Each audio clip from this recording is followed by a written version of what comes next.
Yeah, this whole concept of, pastors' kids are the worst. It really needs to die. Smoke weed, and the pastor's kids smoke weed. While smoking weed. Yeah, but like you look worse because you're a pastor's kid. You can't really do what I'm doing. Because you're not at home hearing, yo, look at insert pastor's kid's name here. Why can't you be like insert pastor's kid's name here? Yeah. Now I don't like you. Also, like, me and that pastor's kid were passing the joint. No, how is he better than me? And you know what's worse? It's the pastor kid that rolled the joint. He brought the weed. He's the one with the grinder. I just shut up. Like, I was the young impressionable one. To the game. When we see girls, we don't MC. I guess seeing that Black British moment or chaos trend. Yeah. It's such a good trend. What is it? Oh, it's like it's in a Black British moment or chaos lives head free in your head, and people are just posting like, there's some ones I forgot about, and I'm like, so I just came from fucking Just One. Yeah, I fucking should stream. I feel it in my brain. I forgot about this one. Oh, Nah, that's actually mad. What? Do you have any Irish moments? No, I don't think so yet. No. Well, do. Andrew Fazaz. Manny, don't touch me. Oh, is that the one that they were like in a scrap, and then he's like, "Oh, if you touch me, don't touch me." Yeah. Money. I swear to God, don't touch me, don't touch me. And then he just did doing it. Oh no, I feel like there's other ones, but I can't think of any. Well, you could do. There's no bodies in Ireland. No, that doesn't count, man. No, What's really. this one? Not a black platform, I guess. Shake something. Which one? I shake something. No, I'll tell you after. Shake something. Yeah. I've never seen that one. Yo, you've definitely seen it. No, it sounds familiar. It was somebody had a sex tape. Yeah.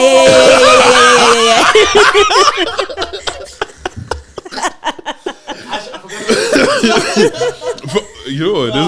There's been moments out here, What your sex tapes leaks that day? God. And then there's one, Ask Google. From, what's his name? The one he's always doing lives. Oh. Dongo? No, not Dongo. Oh my God. Starboy? Yeah. You see? Yeah. He has on a screenshot there. Yeah. What's popping? But I'm good, man. Marinade. We've been going back and forth about having this podcast. I know, right? Look, man, it takes us a while to get around to things, but we do it. Yeah, because it's once a weekend. Yeah, because from Marinade is like one of the people I've known outside of Chris's family. I've actually probably known her the longest since coming to Ireland. Yeah. Same church of Bimber and Settles D. Sorry, did all of you guys just go to the same church? Do you know what it is? Yeah, we actually did. Like, I feel like Pastor Misiga's church was like the main church. Like, apart from Pastor Rimba's, that was the second best church. Are these churches still in existence? I haven't heard any. I don't know. I don't know if he still has a church. I don't know. Like, I couldn't be certain, but yeah, like that was my first church growing up when I came to Ireland. 0405 they just talk. No, actually, I tell a lie. Sorry. No, I went to Pastor Doors. Yeah. They're all gone, aren't they? What's good? The churches are changing, man. Did they force you to be in the choir? No. Can you sing though? Can you read? Yeah. To be honest, sometimes I didn't think singing was a requirement to join the choir. No, that's true though. Yeah, they're like. There's a couple aunties. I remember them beefing to like lead praise and worship, and bro, it wasn't banging. Sometimes the church is when you see people's egos. So why are you fighting for this? Yeah. It's like people get mad competitive in church and shit like that. Or what's called someone give testimony. Now this wants to overdo their testimony. Yeah. No, that was a thing back then as well. Like, people would always be wanting to outshine people in their testimonies. Like, be talking about like, oh yeah, God healed me. I was sick for like 6 months, and then someone comes, yeah, me too. I was sick for like 3 years. Now I'm healed. Like, bro, like pastors have to put a cap on the testimony. Yeah, only 2 today. No, because you know what I hated. I didn't want to give a testimony. Yeah. So why are you up there, bro? I thought you wanted to say, but something in my spirit tells me I should say something.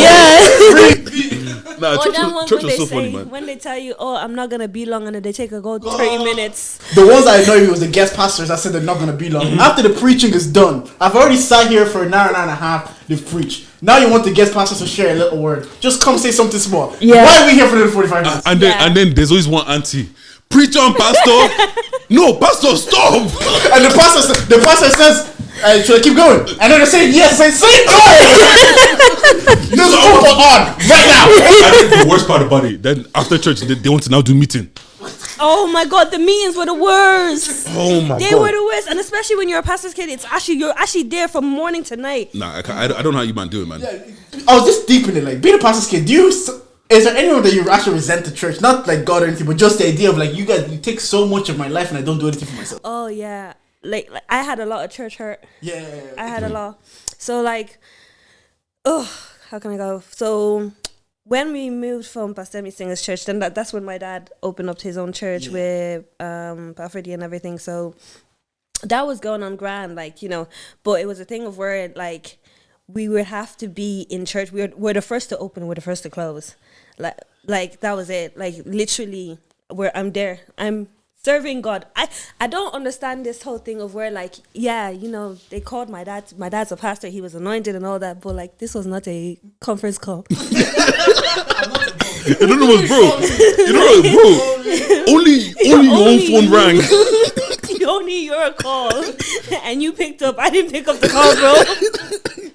No. So it was one of those things like, cool, doing that for a bit, and then until I think uni time, I then I got tired. That's when Zion came along. Yeah. So Zion came along. That was around uni time, and then we left my dad, then joined Zion, and then became like a part of the team over there anyways. So then there was a lot of like issues going on back and forth in situations with the pastors, with all them pastors. There was like bear competition. For what reason? Are you all not saying the same? No, they are beef, man. Like there's actually, you know, it really is. It's actually, it was actually ego, because like obviously Dublin was like a new franchise of the Zion branch, right? Yeah. Zion branch. So it felt like there was all the people that were coming from different churches. They all wanted to outshine each other, and they wanted to kind of like. There was a lot of like commotion in the background. That a lot of things happened. That up until this day, there's some certain people that don't speak.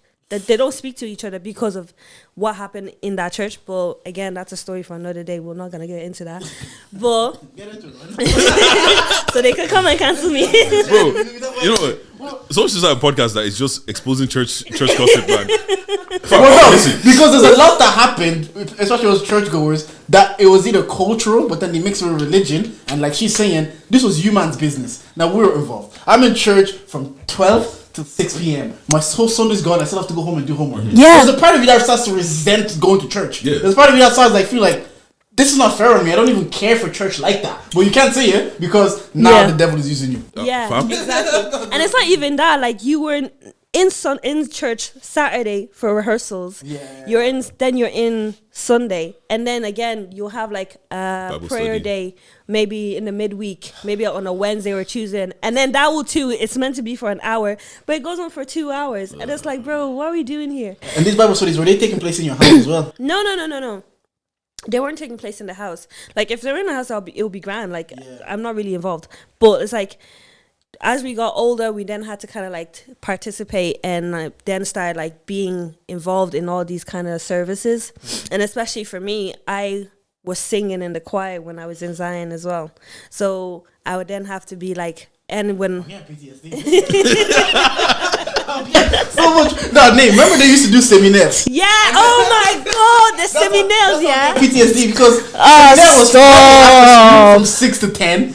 So I would come home from school on a Friday, get ready, go to seminar Saturday and Sunday. And sometimes you have your own service on the Sunday, but Pastor Alido was having seminar. So now they drag you to another church, and you don't get home to fucking 11 times. Mom, we need to have a chat. Wait. What is it? It's seminar is like a seminar. So a 3-day seminar. A conference, basically. A conference, basically. A guest pastor comes along and then they're preaching, and they probably do it sometimes for like 3 days or 2 days. So you can have the Sunday, you're there from Friday to Sunday, or you're there from Saturday to Sunday, and you're not getting home till like maybe like 11. Then imagine you come home from school, just had a week of school. Your mom's telling you get ready, we're going to church, and you're doing this on Saturday and Sunday.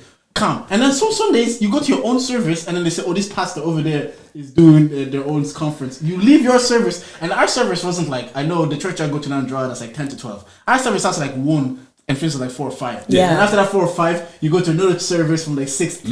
No.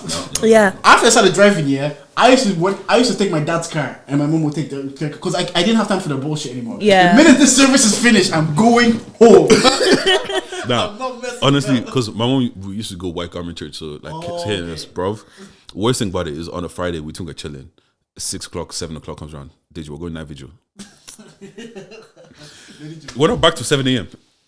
We're not back to 7 a.m. And it's not even Navan, it's in Dublin as well. So you have to fly all the way to Dublin, and then Sunday will come, get to leave for church at like 9 o'clock, get to church, have the whole day at church, and then decide to do meeting.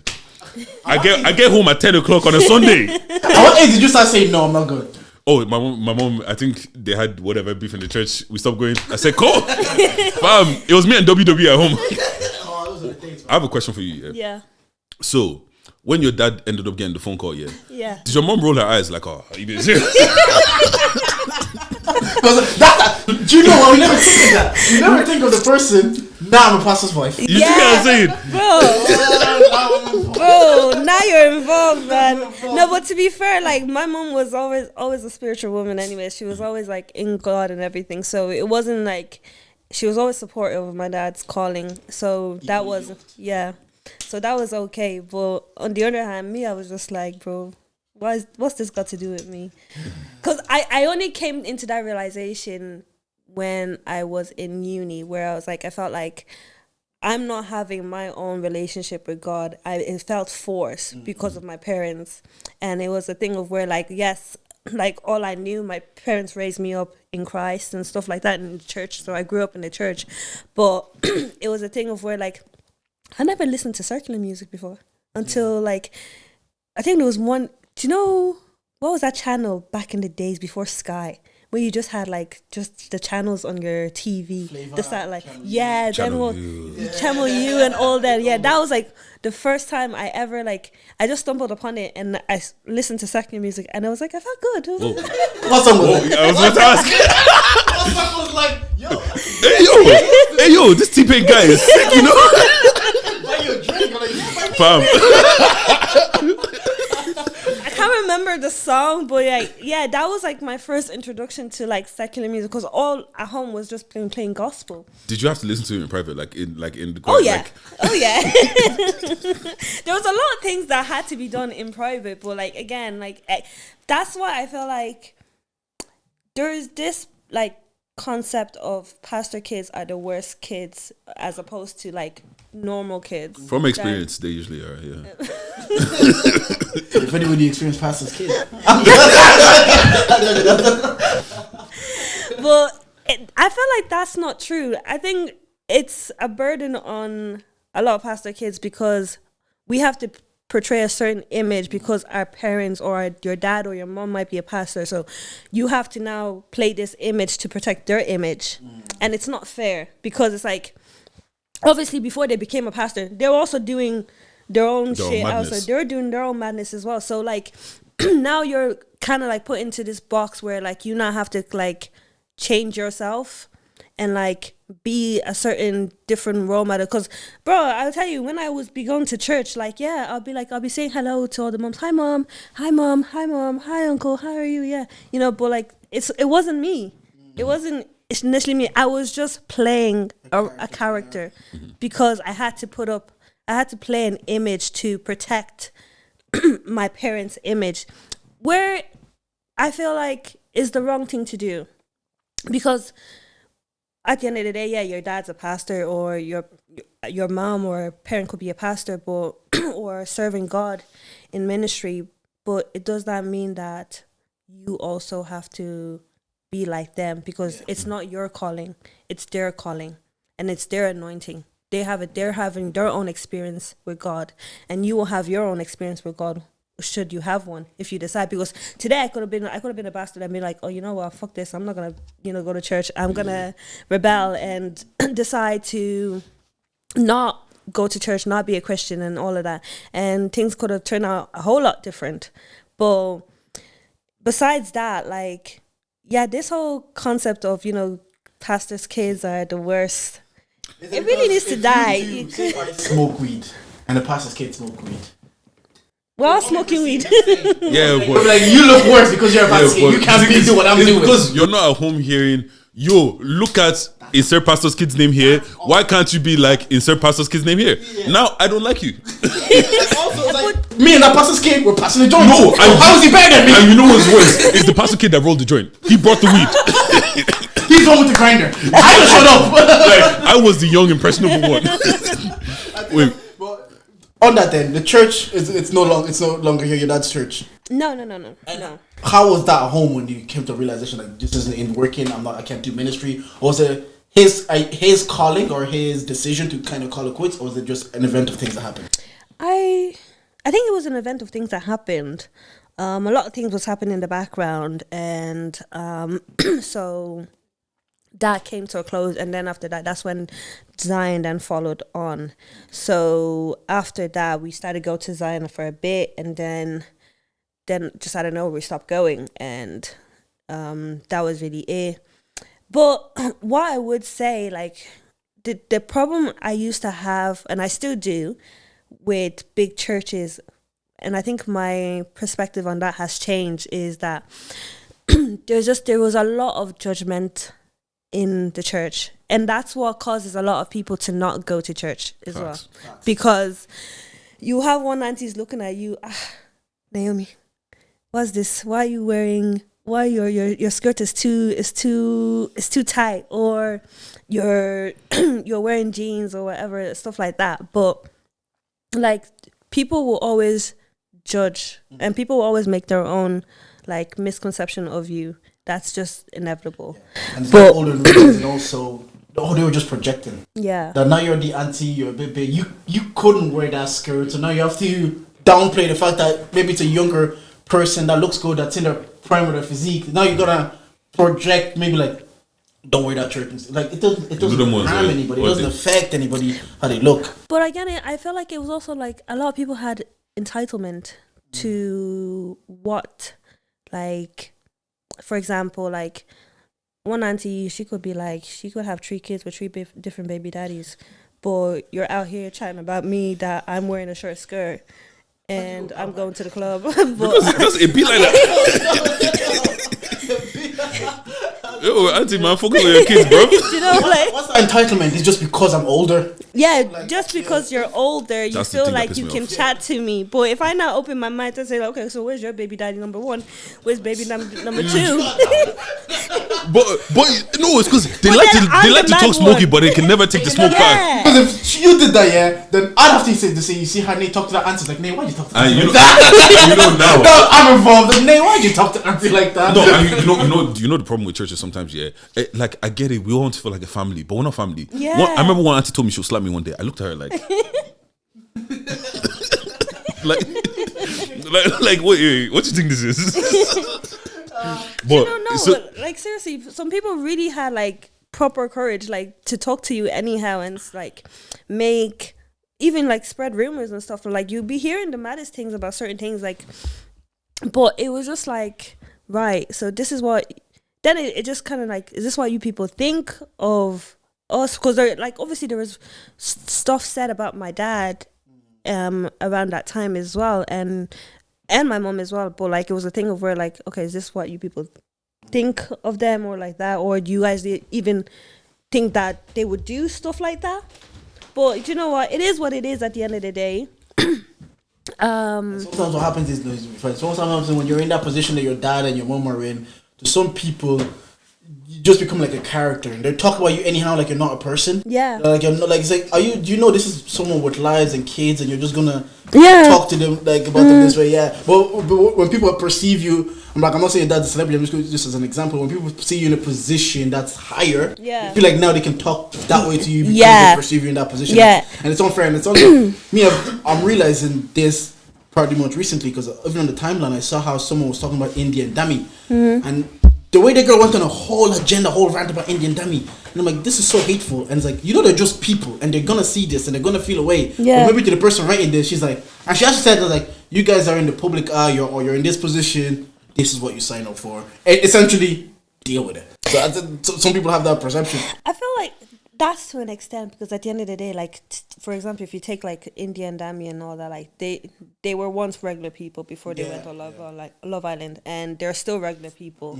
You know, so it's like, yes, they just have they're probably more on the limelight now because of the show, but at the end of the day, like I'm pretty sure they still do some people that went on Love Island. They're still doing regular, 9 to 5 jobs as well. Yeah. They're still living regular lives and stuff. But it doesn't mean because you went to a show now you're a celebrity. You're not. And that's how the point. Like, now because you're a pastor or you're anointed. Yeah. Now people will see you in a higher position, so they feel like I can talk smoky because. You've signed up for a role of leader. You've signed up for a role of pastor. And you have to be able to deal with this. That's the misconception where like people fail to separate the anointing from the man, because at the end of the day, like you may be anointed to lead in Christ and stuff like that, but you're still human. You still have flaws, and sometimes we do as humans, we forget that because now you're a man of God, you're a priest, you're a pastor, and all that. You're not put on this high pedestal that you're not allowed to fail. You're not allowed to make mistakes. Yeah, what's called? Do you have a problem with like people just constantly? How can I put this that makes sense? Like your dad being everybody's dad. Like one thing that has always annoyed me is like people that call Pastor Daddy, bruv. You're a 40-year-old man, bruv. No one ever called him that. Like my dad is very well known. My parents are very well known in the community. Like there's no one that does not know my dad. Like if I go anywhere and I just say my dad's nickname, what he's known in the community, they'll be like, "Oh, you're so and so child." And I'm like, yeah. Hey, what was I gonna ask you? How was church for your social life?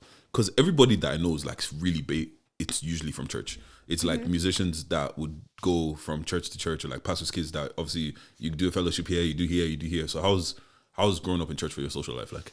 No, I didn't have that. I think my social life, I only became very more social when I got into uni, and I really didn't know much of the black community in Dublin until. Now we know too much of it. Yeah, I know. Like I really didn't know much of anyone in Dublin until like I got into uni, and then like that kind of like expanded my horizon. But apart from like going to church, it was church and home and school, and that was it. And like just my small group of friends, like, and I still have that. Like I still like it that way because I don't want to be Bay. Yeah, fair enough. Yeah, because even on that, like obviously when you left Pastor Bisinger's church, this was like before social. So when remember those days when someone leaves the town or they leave your school, that's it, they're gone. Yeah, you'll never see them again. And it wasn't until uni when they did the Black Magic show in DCU. Yeah, that's kind of when I saw you again, and that was like maybe like 10 years after the initial meeting, and you were just kind of like, and I was. Then you see someone like, oh shit, I haven't seen someone that long, because people always talk about like, oh yeah, when someone left my school back in the days, that was it. You never. Now you have people on socials, you still kind of see them and keep up with them, but back then it was like I didn't see you. Bro, we didn't see each other. Like there's a lot of people like I think growing up where I only started like seeing them now. Like take Leslie for instance. Yeah. Like we went to Pastor Lido's church as well. Like I knew them from small. We actually used to live next to each other. We actually went to the same school as well in St. Mark's. And after that, I think they moved, and then that was it. I never saw her again, nor saw her brothers or anything like that. And then just one day I met her. I saw her TikTok. You know, she appeared up on TikTok, and that was it. Like literally, well, social media has a great way of reuniting people. So it doesn't seem like we're hating church. We're hating our church. What's your favorite thing and least favorite thing about church? My least favorite thing is Bible verses. Memory verses. You know when they give you a certain thing that you have to memorize, and they have to go in front of the whole church. Yeah, my memory verse is palms, blah blah blah, and then you have to recite it. Do you know Ephesians 4:6 or Ephesians 6:4? I can't remember. It's one of them, Sha. I remember that in French because they bet it into me.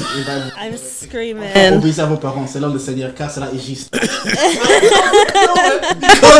that was like the verse, because just being obey your parents, this is the right thing to do, is the only commandment to the promise. Like of course, it's that one.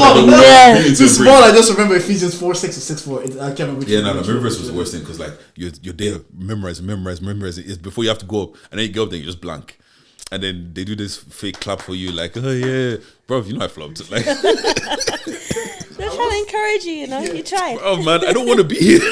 My favorite thing about church, I will say though, it gave me a Congolese community because outside of church, I don't really like have Congolese friends or like it help me keep up with like Lingala and French, and I was still able to be part of a community of mine, of my people. And every Sunday we still met up. You still hear Lingala. You still see the mannerism.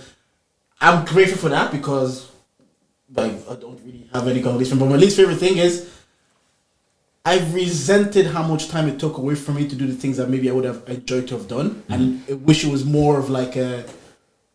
Not just an option. Of course, if you're kids, you probably would never go. But I wish it wasn't imposed on me as much as it was. Like, missing out on birthdays, missing out on football matches, missing out on things. I'm like looking back on. I was like, you're like, right, I probably didn't miss out on much. But in the moment, you're like, I would have loved to experience those things because I found myself maybe even for my dad to come to I found myself doing that for Nathan, like fighting for Nathan to go to play finals or fighting for Nathan to go to birthdays or go to certain things because I'm like, I don't want him to feel the same way I did, so I kind of resented that a little bit.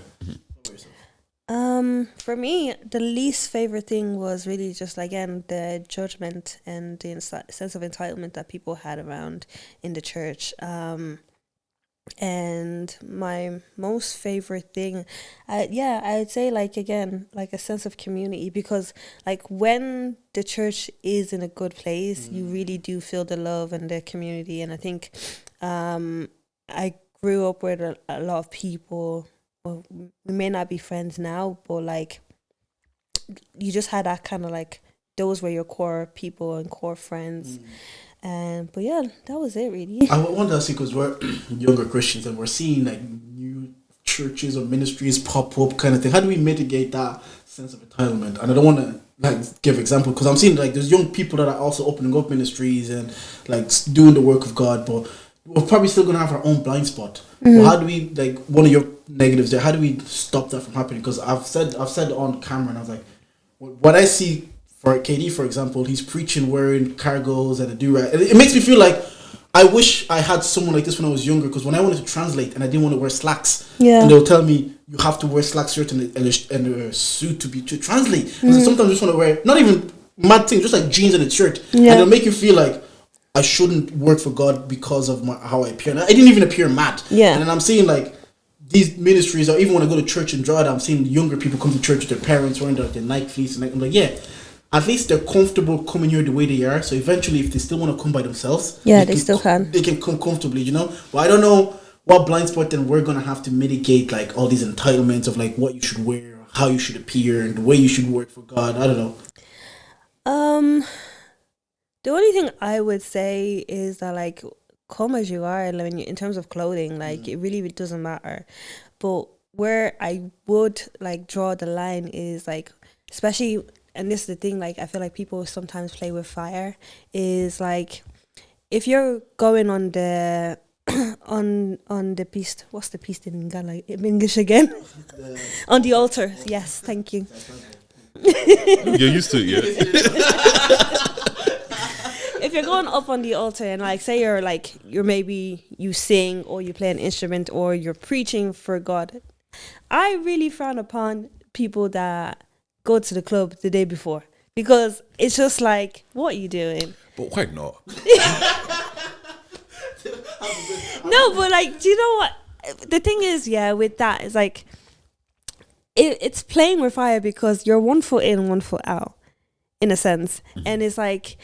I'm not going to see you in the club the day before shaking your ass and then the next day you're in long skirt praising the Lord.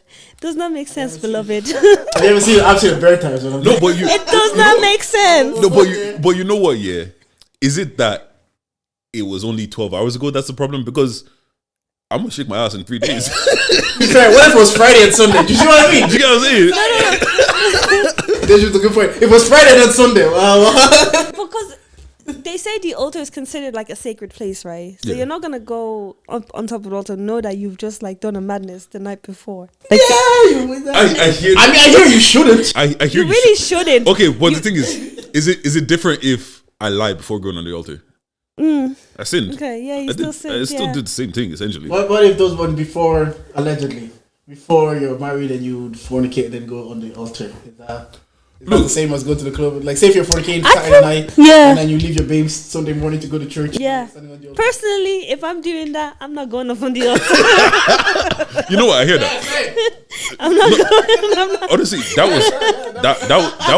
was something I struggled with heavily because I never saw a point of asking for forgiveness for something I'm going to do again. You're gonna do again. Do you and know I what mean? know I'm going to do again. Yeah. So why am I asking for forgiveness? Do you get me? Let me just sit down. Let me just be, you know. I'm just talking a about in guest. general. Like Do you even know? I'll come and listen to the word. I don't need to serve. But then, do you serve next Sunday? No.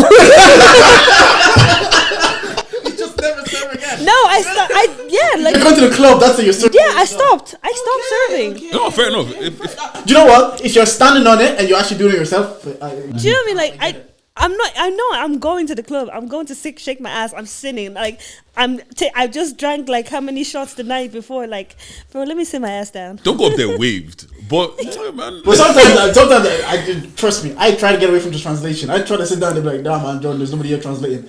Sometimes it's imposed on me. And I'm like, if you guys want, what am I supposed to say? I was fornicating yesterday. hey yo, you know the ones I'm not pure. Because if I say no now, they're saying you're not doing the God's work. If I go up there now and it's like, he was the club yesterday. No, I will say one thing that's fantastic about church. I feel like it gave a lot of us a lot of skills. Like Yeah. all the piano players, they all know how to play by ear. Like they'll listen to something and then they'll start playing it. Bro. Like a bunch of people, like people doing tech stuff. Like I do feel like it built a lot of skills for people in just regular life shit.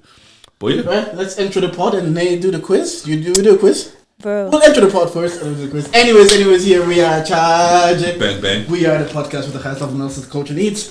I'm Daddy J, but you might call me Jordan, and I'm here with. no, it's girls with a voice, big Dej, nigga, the Midas touch. Come on, who we got here today?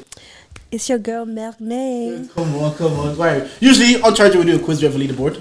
There's 4 names on one leaderboard. All right. So you'll have a total of 10 questions. Okay. 5 from me, 5 from Dej. Right. You have 1 lifeline from each of us. So if Dej asks you the questions, you can ask me for an answer if I know. If I'm asking the questions, you can ask Dej. I don't know his questions. He doesn't know my questions. What are they? What are the topics? General knowledge. Hey, For me, I try to cater to things that I think you should know. Well, I used to do that. I don't do that anymore. I just ask questions. okay, who do you want to go first, me or Dej? I'll start with Deji. All right, cool. Question number 1: What plant makes up most of a panda's diet? What plant makes up most of a panda's diet? Panda. Yeah, What plant? yeah. Right. I don't know. Give a guess. Yes, I think I know, but don't use me as a lifeline. Think. think. Can I skip? No. If you can skip, you don't get a point. You might as well give a guess either way. I don't even know plants. What do they eat? Leaves. No. Yeah, well, kind of. Yeah, but like that's the tricky part. Not Alright, knowing cool. the name. We could skip bamboo. Bamboo, I was gonna say. Oh, okay. In Frozen, what is the snowman's name? You have a 3-year-old. See, I cater to you. I hate that fucking movie. First of all, my child only watches Cocomelon. He's not there yet. Okay. Where is that thing like crack for kids, man? Bro, crack. Like the serious high quality crack. Bro, they just be sick. And you know what? Even my niece, my nephew, yeah, when they have their show on, they don't give a flying. I cannot wait What's till I can happening? get to that age. Yeah. You think it watching? Wait You till think get it him watching iPad. ball? You're not watching anything. I'll just watch. At this rate, maybe because where I am right now, get him to focus on something for an hour. Will be worth it. You don't know, leave me alone. Yeah. Anyways, but yeah. So I wait. know this one as well. Okay, I'm gonna use Jordan. Olaf. Yes, you're right. Correct. Because Katie, I used to rinse this fucking I movie. hate that movie so much. Rinse it. I only watched it once, so I couldn't tell you who's in it. Yeah, I've watched it once as well. Worse. I watched it like 9 times. Let it go, man. Why? Katie used to love this movie. Okay, well, so I forgot you have a little sister. What kind of tissue connects bones to other bones? God. Oh, Yeah, nah, the questions are a bit tough this week. Oh, I think I know. What kind of tissues connect Bones to other bones. To other bones. This is really embarrassing. I will say, just don't overthink it for the most part. You probably know the answers. I think I'm pretty sure I do know. Say your joint muscles. Your what? Joint muscles. Nah, babes, it's ligaments. That's the one. You see, I had it in my head. See, I told you, don't overthink it. What is the bend in a river called? A bend in a river. Yeah, what is it called? This is junior cert geography right here. Honestly, There's two things I remember from geography. It's this and how waterfalls are created. Bend in a river. This is actually really terrible. Couldn't tell you. It's a meander. Oh, I remember that. It's a meander. Yeah. Meander. A meander, right. And final question is, what is the symbol for potassium on the periodic table? Can I use Jordan again? Ah, man. Bro, I couldn't tell you. It's K. So what's up with all these questions? Like, I just found questions and I was like, those are the questions, Right. innit? This first one, Right. they probably won't be able to help you, but you should know. What is the first name of Pastor Misinge?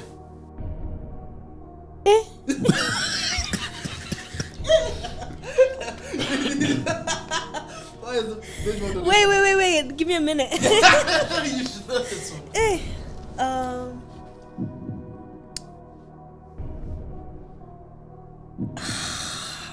Fuck. Sooner or later, we have to count you down. Oh, do you know what? Yeah. Just it's 14. Eh? Yeah. You knew it, didn't you? Yeah. I said no. It's like literally in the back of my head. In Brussels, yeah. What is the name of the street named after a lively area in Kinshasa? Chateau Rouge. No. I take that back. Matonge. I give it to you. This is so bad. This is Matonge. I was thinking of Paris. Yeah, Paris is Chateau Rouge, Belgium is Matonge. They have our own Chinatowns. Yeah. Oh, so Yeah. That's what I thought you would know. See, cater to you. This one, I don't know if you'll know. Are you good at Marvel? Maybe. What would you say? Name, in the movie Infinity War, name 3 Avengers that disappeared after the snap.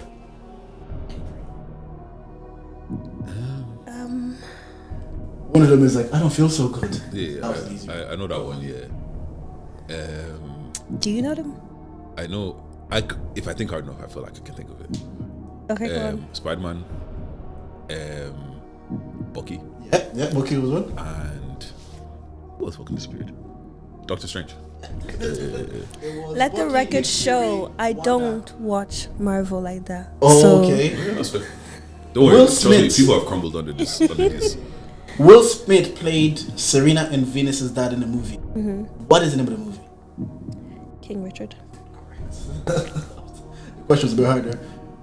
Which WWE event is a 30-man elimination match over the top rope? Oh, it is. The fuck? If you don't watch wrestling, you're not gonna know this. I don't. Yeah, well, Wow. Hey, you got 4 questions right there. But you're not the leader. But you tried, Chan. You tried. Who got the most? It goes Fiona, Simi, Jen, Simi, they're both on 7, and then Fortune's on 6. but yeah, look, man. While you're here, if you're watching on YouTube, make sure you like, share, subscribe. If you're listening on any other audio platforms, I'm not going to lie to you. Leave a 5-star review or just don't leave anything at all. But yeah, let's get into some shit. Yeah. What I wanted to talk about is you said when you got pregnant, we've had this conversation, it was very hard on you for multiple reasons. Yeah. One is how was it being pregnant during the pandemic? Do you know what? Being pregnant during the pandemic, the one thing I loved about it is I didn't have to go into the office. So Fuck the office, man. that was like the highlight of it. But I actually remember the day I got pregnant. The day I found out I got pregnant. And it was literally, I think, 2 weeks before they announced lockdown. The lockdown. So, So what was your reaction when you find out when you're pregnant? fuck. You follow me. You know the ones you got to take multiple tests to No. make sure one isn't fucked up. Bro, literally, that's what I did. I was literally running. I was coming back from work and I was feeling nauseous, and I was like, oh, like I thought maybe my period is coming, so I was like, yeah, that's fine. But something just told me, go get a test. So I went into deals because I wasn't gonna spend €10 on Clear Blue. Yeah. So I went to Yeah. Until the cheap one comes positive. That's exactly what happened. So I went into deals and I bought it. And I went into the bathroom and I took the test and it was positive. I was like, nah, this is a lie. I took it, threw it, went straight to Boots to buy the Clear Blue one because I was like, nah, maybe that one was faulty. So I got the Clear Blue one just to tell me the exact same thing the cheap one told me. God. At that stage, you just have to accept But it. you know what's so funny? If the cheap one came out negative, you don't bother with the Clear Blue. You don't. Wait, I believe it now. you know. No, you'd get another one just to make sure. No, the cheap one, yeah. Yeah, no, the if two cheap ones say negative, then Yeah, that's Yeah, right. then it has to be negative. But yeah, so then that's when I found out. And then I wasn't feeling any symptoms or anything. And then I went to my first doctor's appointment, and it's true what they say, like when you then know you're pregnant, all the symptoms then start to come in. And when I went to the doctors, they told me I was 6 weeks.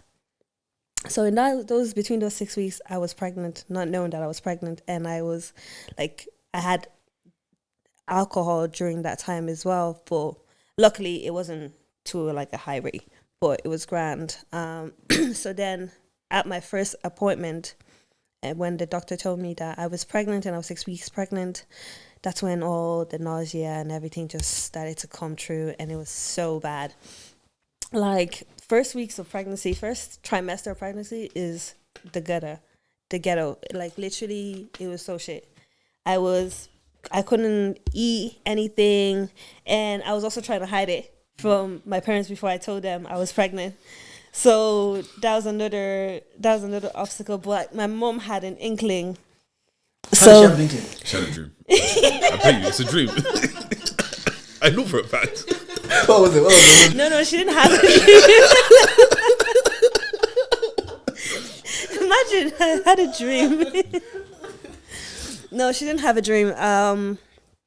No, she didn't have a dream. So basically, she just noticed that I was more tired and I was just like sleeping more and I was more like not myself.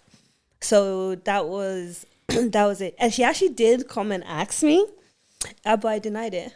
As you do. As you do. I'm not ready to tell you. Yeah. You'll find out when I want you to know. And you get me. So then I initially told my auntie first. So she came down and broke the news on my behalf. Why did you tell your auntie first? Because so my auntie is she's more, not that my mom is not understanding, she is. But I just felt like I resonated more with my auntie. And I also felt like I kind of like my mom, in a sense, I felt the way that I kind of like disappointed her, and I was like, I'm not gonna tell you that I disappointed you, so you're gonna have to find it out by somebody else. Yeah. So that was essentially it. But she came down and then she told them, and it was really like, I remember like she came in with her husband and they all sat down in the kitchen and I was just like next to the stove, chilling. Ready to leg it? No, I was doing the dishes, and when they came in and I was like, they were listening, I was just listening in, and then how she was like, she said it so nicely, like it was like not an issue, and she's like, oh, we're all here today, we wanted to come and just sit down and chat to you guys and just tell you guys, that Naomi's pregnant, like in the most softest voice she could ever say it. And I was just like, damn. Like she actually said it. But yeah, and then after that they had gone and left, and then my parents then in the evening sat me down. I felt like I was on trial. Yeah. Like you're like, they're like, parents like, my dad asks like the silliest questions. So he was just asking me the silliest questions. And because my auntie had already prepped me, she was like, just told me, she was like, okay, just when you do speak to your parents and when they do come down and talk to you, this is what you just have to say. You just have to kind of like just say you're sorry, even though like you're not just to get it over it. So that's what I did. And yeah, and that was it. Like Sorry, you want to say something? Did their reaction to the news surprise you? Yeah. What were they like? my dad was pretty calm. I was expecting a more theatrical reaction off of him. And like, Dad, so you're pregnant. Wow. Do you know? They're dramatic like, with everything else in life. Yeah. And there's a time where you expect them to be dramatic is when they're calm. It's like He was very calm. He was very, very calm. And he didn't really say much. And then what's it called? Then obviously about how, having to sit down with the two families now and like discussing things and stuff like that came to play. But yeah, that was essentially it. And then that was when we were in lockdown. So when going through my first trimester, it was quite like, that was the time where you can only go to your appointments by yourself. So most of the times I could only go by myself because my partner was not allowed to come in. And it was pretty shit because like when you're in the hospital, you have your mask on. All these other pregnant women are there and everybody's just by themselves. And no one is really allowed to sit next to each other. So you can't even talk to anybody. You're kind of like on your own. I think pregnancy is it's a lonely journey, even if your partner is involved, because your partner is only involved to an extent, because when you look at it, it's your life that's mostly changing drastically, where they're kind of like the same. No, kind of, we're the same. I saw I think somebody even sent me a TikTok. It says if you look at like a woman, they give birth through her, like they grow the kid in her body, give birth through her body, and they feed the baby with her body. So if you think about the men's contribution to birth, it's like one orgasm. Yeah, Like, very minuscule, like literally. But yeah, I think pregnancy it's a lonely journey, and for me, it took up until my baby shower is when I accepted my pregnancy, is when I accepted that I was pregnant and I was having a baby. I think from up until that, and I was 8 months at that time. Oh, so you were almost there. Yeah, I was almost there, but it took mentally 8 months for me to accept the pregnancy, because again, being who my parents are in the community, it was very like, first I'm pastor's child, I'm pregnant out of wedlock, and all this, shame from society is playing in my mind. So a lot of the time I really didn't go out or kind of like embrace I kept my social media really like just face upwards, like up here. You wouldn't really see my body. And it was a thing of where, as much as I kept my pregnancy private, it still got out. To God knows who, I don't know, but like... Yeah, but if we're being honest, you know how these things go. One girl will be like, she's been taking a lot of face pictures recently. She's pregnant. Yeah, and then yeah. one person goes, I think she's pregnant, Yeah. We haven't seen her in a while. I think, Yeah, that... one person actually asks the right person. Yeah. Do you know what I'm saying? Yeah, literally. That's it. But yeah, it was very... I think I wish I kind of like more didn't let like the concept of what society would think of me ruined my mind and ruined my pregnancy.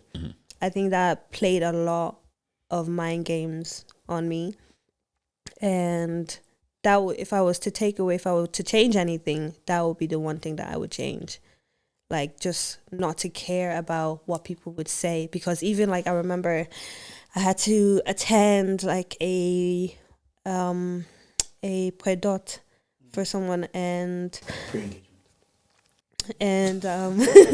thanks for the translation.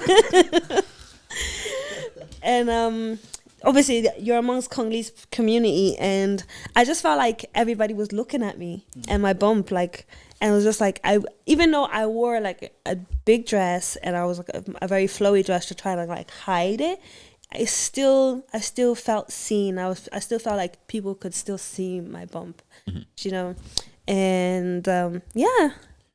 Yes, yeah, because you've talked about obviously trying to protect your parents' image through saying hi and to uncles and aunties you can give a rat about. Yeah. You said it anyway, and then you go and get pregnant.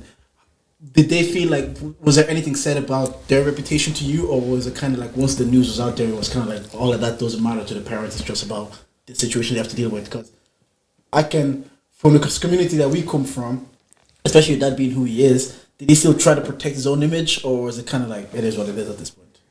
Funny enough, no. I think when I was pregnant, image really didn't matter at that time anymore. And it was just kind of like doing what it was needed. And I think as well, like, COVID actually kind of like also aided in that area, because no one was also allowed to come into your house as well. So you were more kind of just you and your family. So it was kind of like, when the news was to break out, I think it broke out more widely when I did my baby shower. So that's when like more people knew, oh yeah, she's pregnant and so it was a thing. That was the thing. But other than that, I don't think my parents were even most focused on what people would say. Did COVID scare you while you were pregnant? No, it didn't. Bro, I was outside, bro. On the day then, okay, then because you said earlier they said the family's out to come. When your partner is coming to the house, how are you feeling? Are you nervous? I was like, oh, this, like, overwhelmed, or are you kind of like, it is what it is at this stage? What can you do? What can you do about it now? Yeah, at that point, yeah, there's nothing really you can do. Like, it is what it is. I got someone's daughter's pregnant. Oh my god! Don't look at me like, oh, you got my daughter pregnant. Leave me alone. No, it wasn't like that. I think their initial gathering, it was actually quite good.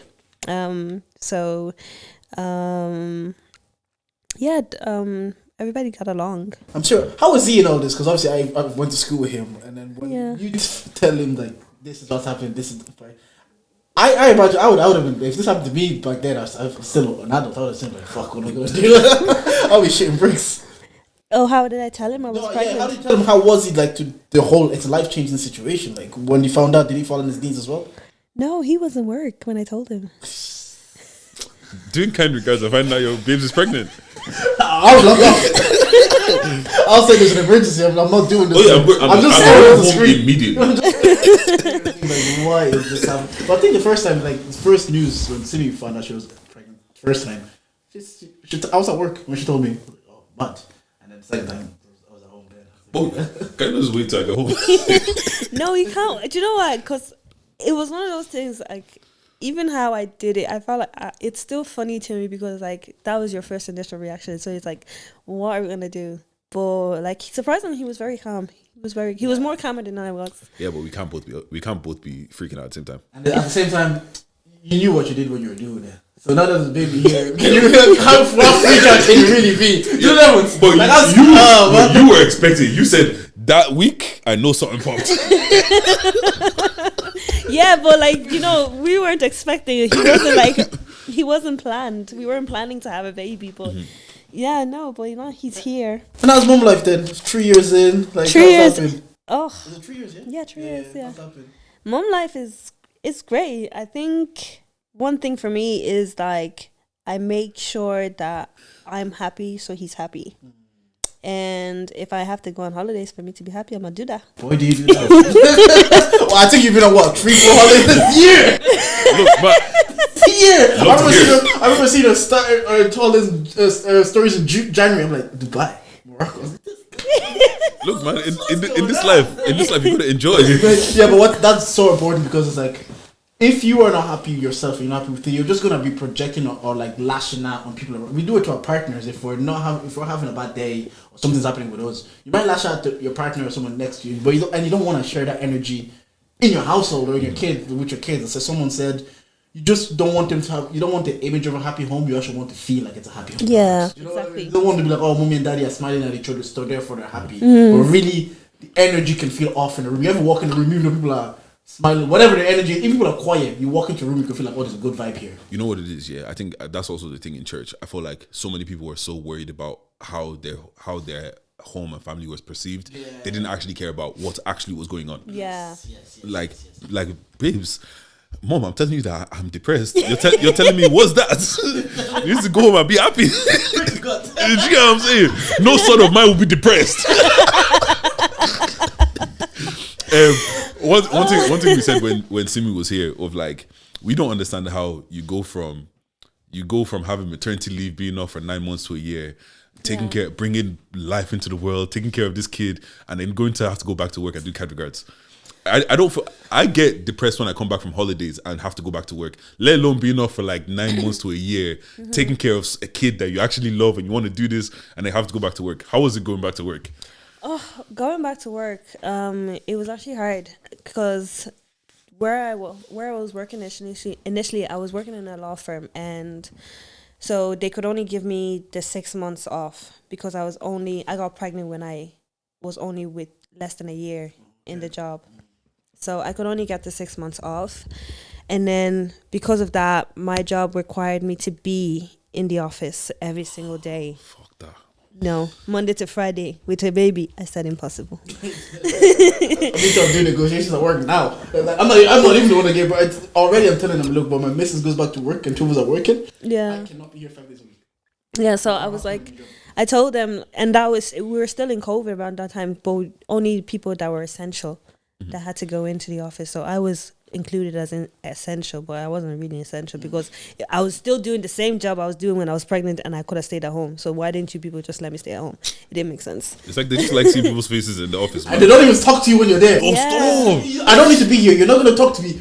Why do you fucking want me to be here? And especially that time as well, I think we were in the office but still social distancing. Yeah. And still not talking to each other. Exactly. Still wearing why am I here? You go to lunch with each other. And in the canteen's only one person at a time as well. So, like, it didn't make sense. Just let me be comfortable. It's like you hate my happiness. How are your parents now with the grandkid? Oh, they're great. You see a different side of them that you thought you didn't see it with you. Now you look at them, you're like, who are these? Oh yeah, definitely. Yeah, 100%. I was like, so like I was your child. I mean, I'm my kid. That's my child. Yeah, but you know what? It's like we make all the mistakes with you, and then we get to start fresh. And this is just fun without the responsibilities, because if something happens to my kid or my kid's not doing well in school, it's the parent they look at. Nobody cares about the grandparents. The grandparents just get to be the fun parents. The discipline, they make sure you're good, make sure you have clothes, make sure you're fed.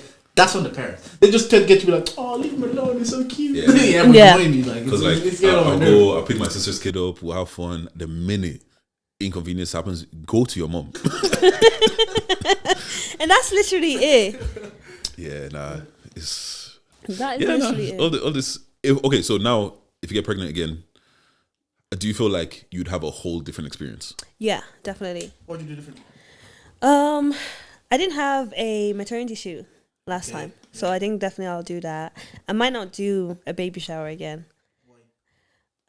Just because I think like it's not necessary. Like people can still come and bring me diapers. Yeah, do that. But I don't really need the whole festivity party thing anymore.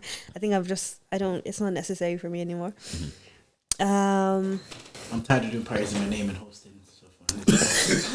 No, people. It's not. She's right though. Still rev me and send me diapers. Don't get. Yeah. Don't come to my house. Yeah. If you wanna come, bring food. You come.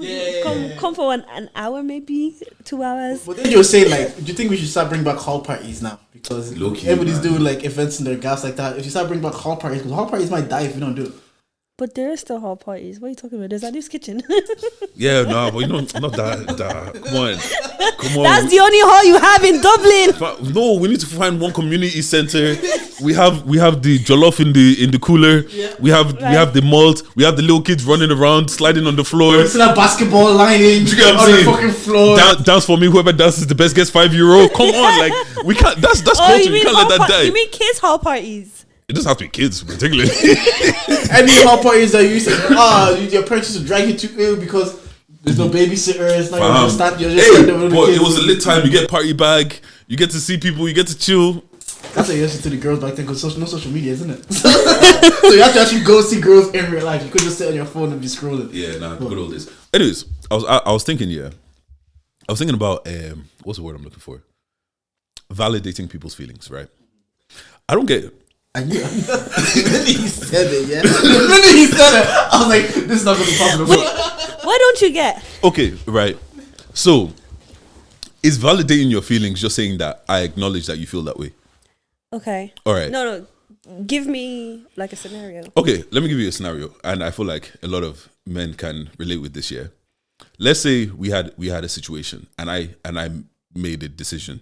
You're not happy with my decision, but I made the right decision, and You feel like you made the right decision. let's just say I did make the right decision. No, you feel like you made the right decision. No, because I'll break it down to why I say, okay, you know what? Even better. Yeah. I feel like I made the right decision, Yeah. And if I was put in front, if the two decisions were put in front of me again, I would make the same decision again. Yeah. Now you're upset. And I understand that you're upset. And I feel sorry that you're upset. And this goes into I'm sorry you feel that way. However, I was right. What I did was right, and I'll do it again. Now, you feel away, and I'm sorry that you feel upset. I genuinely am sorry that you feel that way. But it doesn't change anything else. So why am I validating your feelings? Okay, so in that scenario there, right, I think what you could do is just reassure the girl that, okay, that your decision, why you felt, give her a reason as to why you made that decision. Because the thing about us women is like, you have to have a reason. Like, you just can't decide today, oh, yeah, you know what, Deji, you're going to wake up and you're going to decide to shave your beard. Why? Yeah, we're not doing that. I don't need to see my chin. I don't need to see what's under there. Okay, but what if you're not happy with the reason?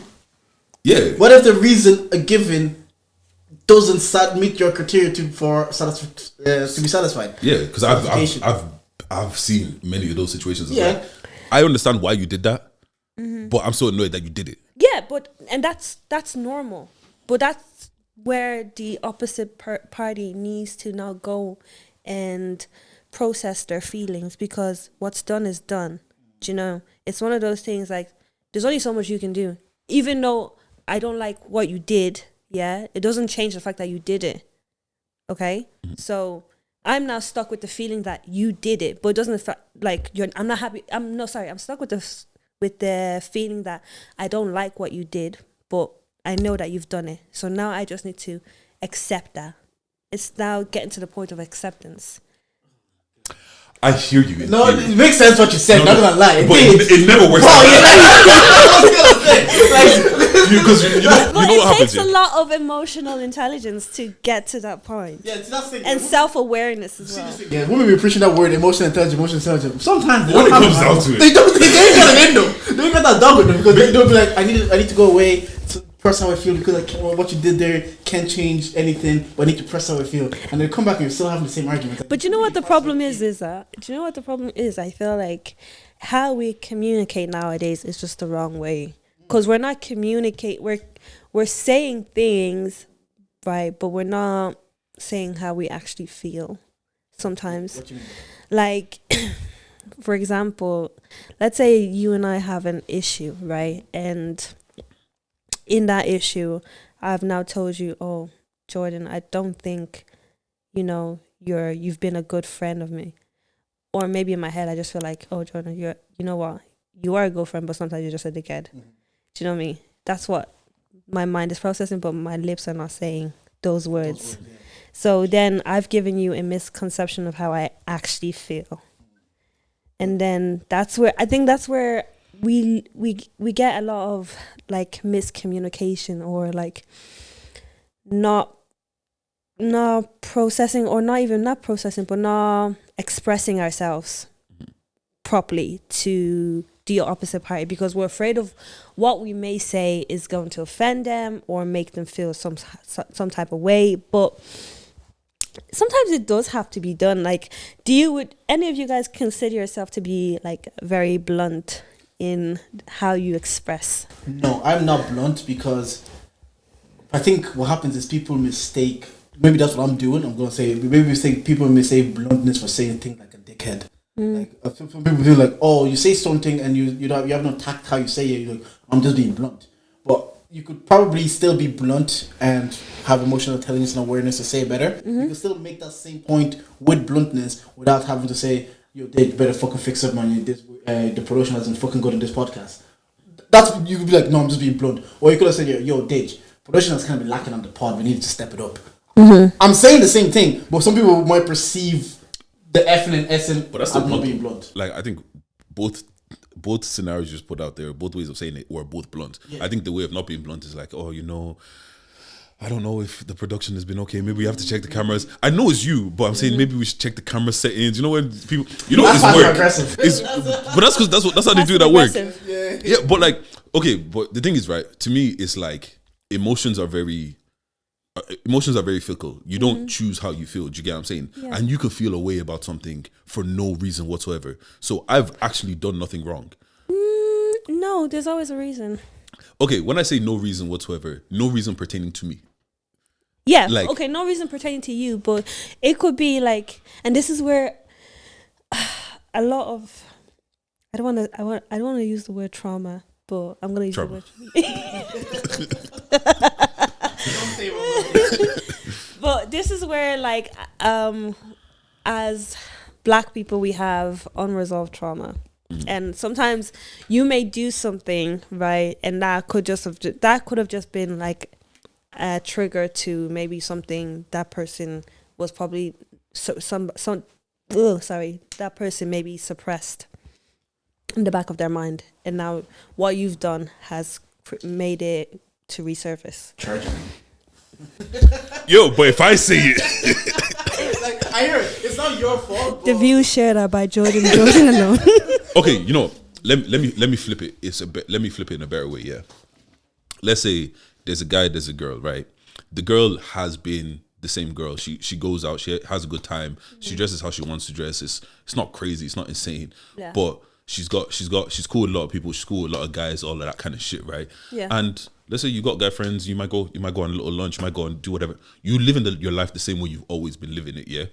And you're doing nothing wrong. Now you get with this guy. And let's say he got cheated on in the past, or he's Mr. Red Pill. I don't trust women. Men are the prize. Blah blah blah blah blah blah blah blah. And now you're just living your life as normal. And let's say one of your boys is like, "Yo, I haven't seen you in a while. Let's go for lunch. Let's catch up." Now your boyfriend or whatever, he's feeling all triggered and shit. Yeah. And at what point is like, you've done nothing wrong. You go out. You go out, you party like you've been doing, you dress like you've been doing, you go hang out with your boys the same way you hang out with your girls, or even let's say is your guy and his girlfriend is there or whatever. Like, let's say it's someone that's purely platonic. Like, there's never been anything. Yeah. Now this man is coming saying, that just makes me feel away. Like, how's my girl going out with this? And he's making me feel like a dickhead and shit like that. So now I'm sorry that you feel that way. However, that's your problem. Yeah, it is. Why do I have to validate your feelings? But you still have to validate his feelings because he's your partner. But in the sense where in that scenario there, it just the boyfriend is projecting. Mm-hmm. He's projecting his insecurities onto the girl, based on what you said. Maybe he was cheated on the past, or had issues with other girls. So he's bringing those traumas from previous relationship into his new relationship, which is not going to work. But that just means that he's not self-aware in terms of what he's doing. And then you need to kind of shine the light onto him and be like, okay, well, you have to help me understand why is it that you feel this way? Because if these people have been in your life for a long period before this person came along, and it's been always strictly platonic, then he should have no reason to feel threatened by your male friends or other friends.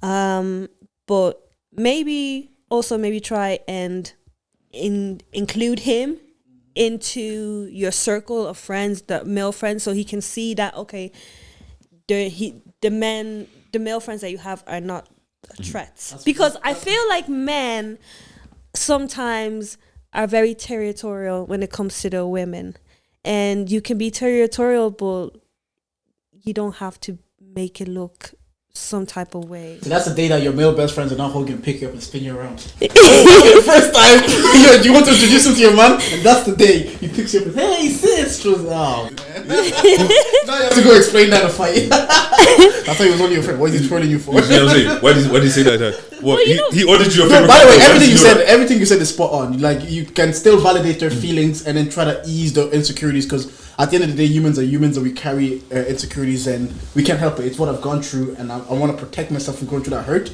So as the partner, if this is the person you're dealing with, you also have to maybe be aware to be like, okay, let me ease his worries and let me include him and let me show him really there is. I don't think you should just be able to say, well, this is how life is, deal with it. Okay, I don't think that's fair. Obviously, Yeah, no. obviously, this is off the dome. Trying to you know. Let's say you've done all that. You've brought him around, and it's still like, and you've brought him around. You tried to include him all that, and he's still on this like. Do you get what I'm saying? Because at what point can we say? Because I don't understand why people get annoyed that I'm sorry that you feel that way. Like, I'm sorry that you feel that way, but charge it, innit? They're expecting you then to take some measures to ease their worries. Yeah. Like, maybe you have taken measures of like I don't. So sometimes the way it sounds now, it's saying like you're saying, I'm sorry that you feel that way, but it's gonna keep going the way it's going. But if you've honestly taken the measures to ease the worries and the insecurities and they still feel that way, in the long term, I don't think it'll work, because I'm only human. I also have a breaking point. I've taken you around my friends. I've taken you, like, I've showed you this the life I was living before you, and you're still feeling this way.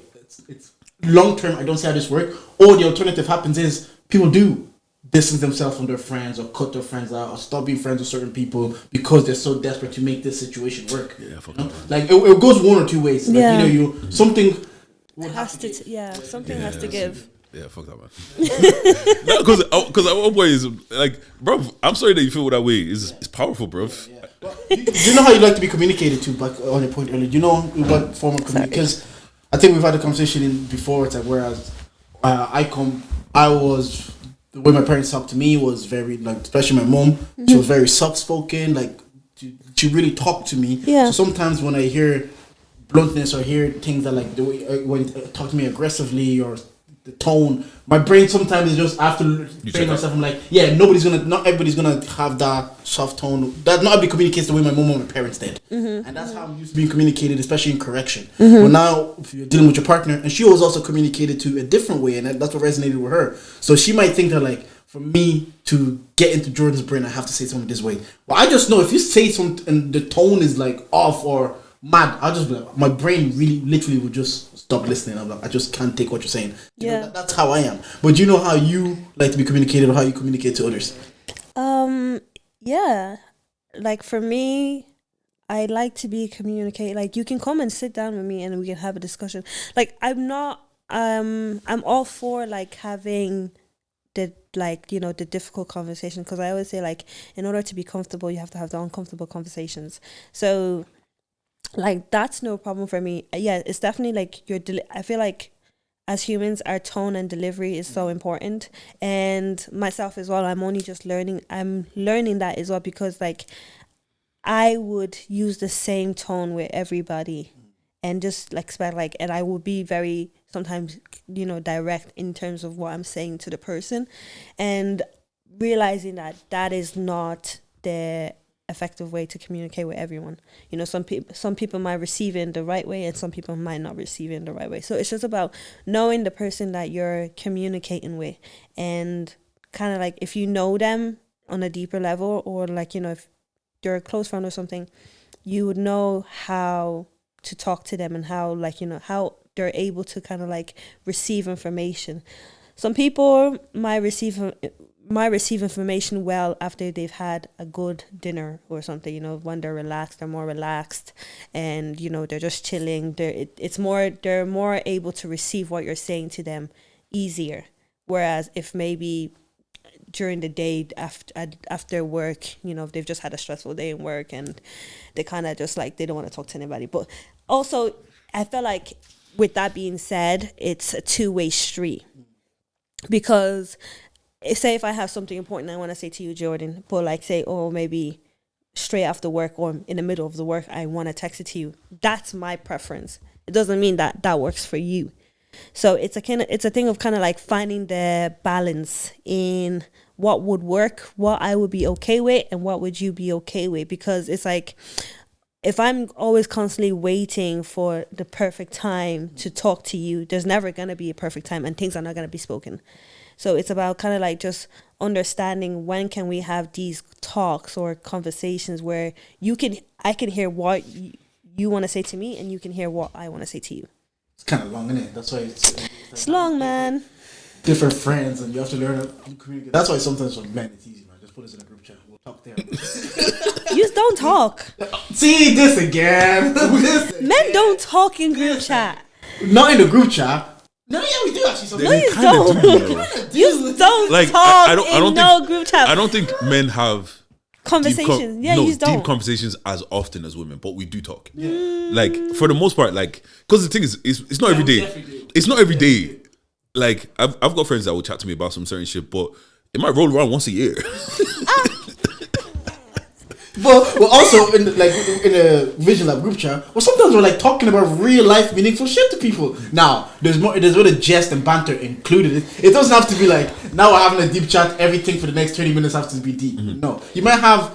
It is a deep conversation, but we might throw a bit of banter and jab and just lighten the smooth here and there. Yeah, and you know what I hate? I hate that I'm sorry for you look or that if I'm telling you some deep shit, don't start on and bro. Because that all of a sudden immediately I don't want to talk to you again. And why do you think men don't talk?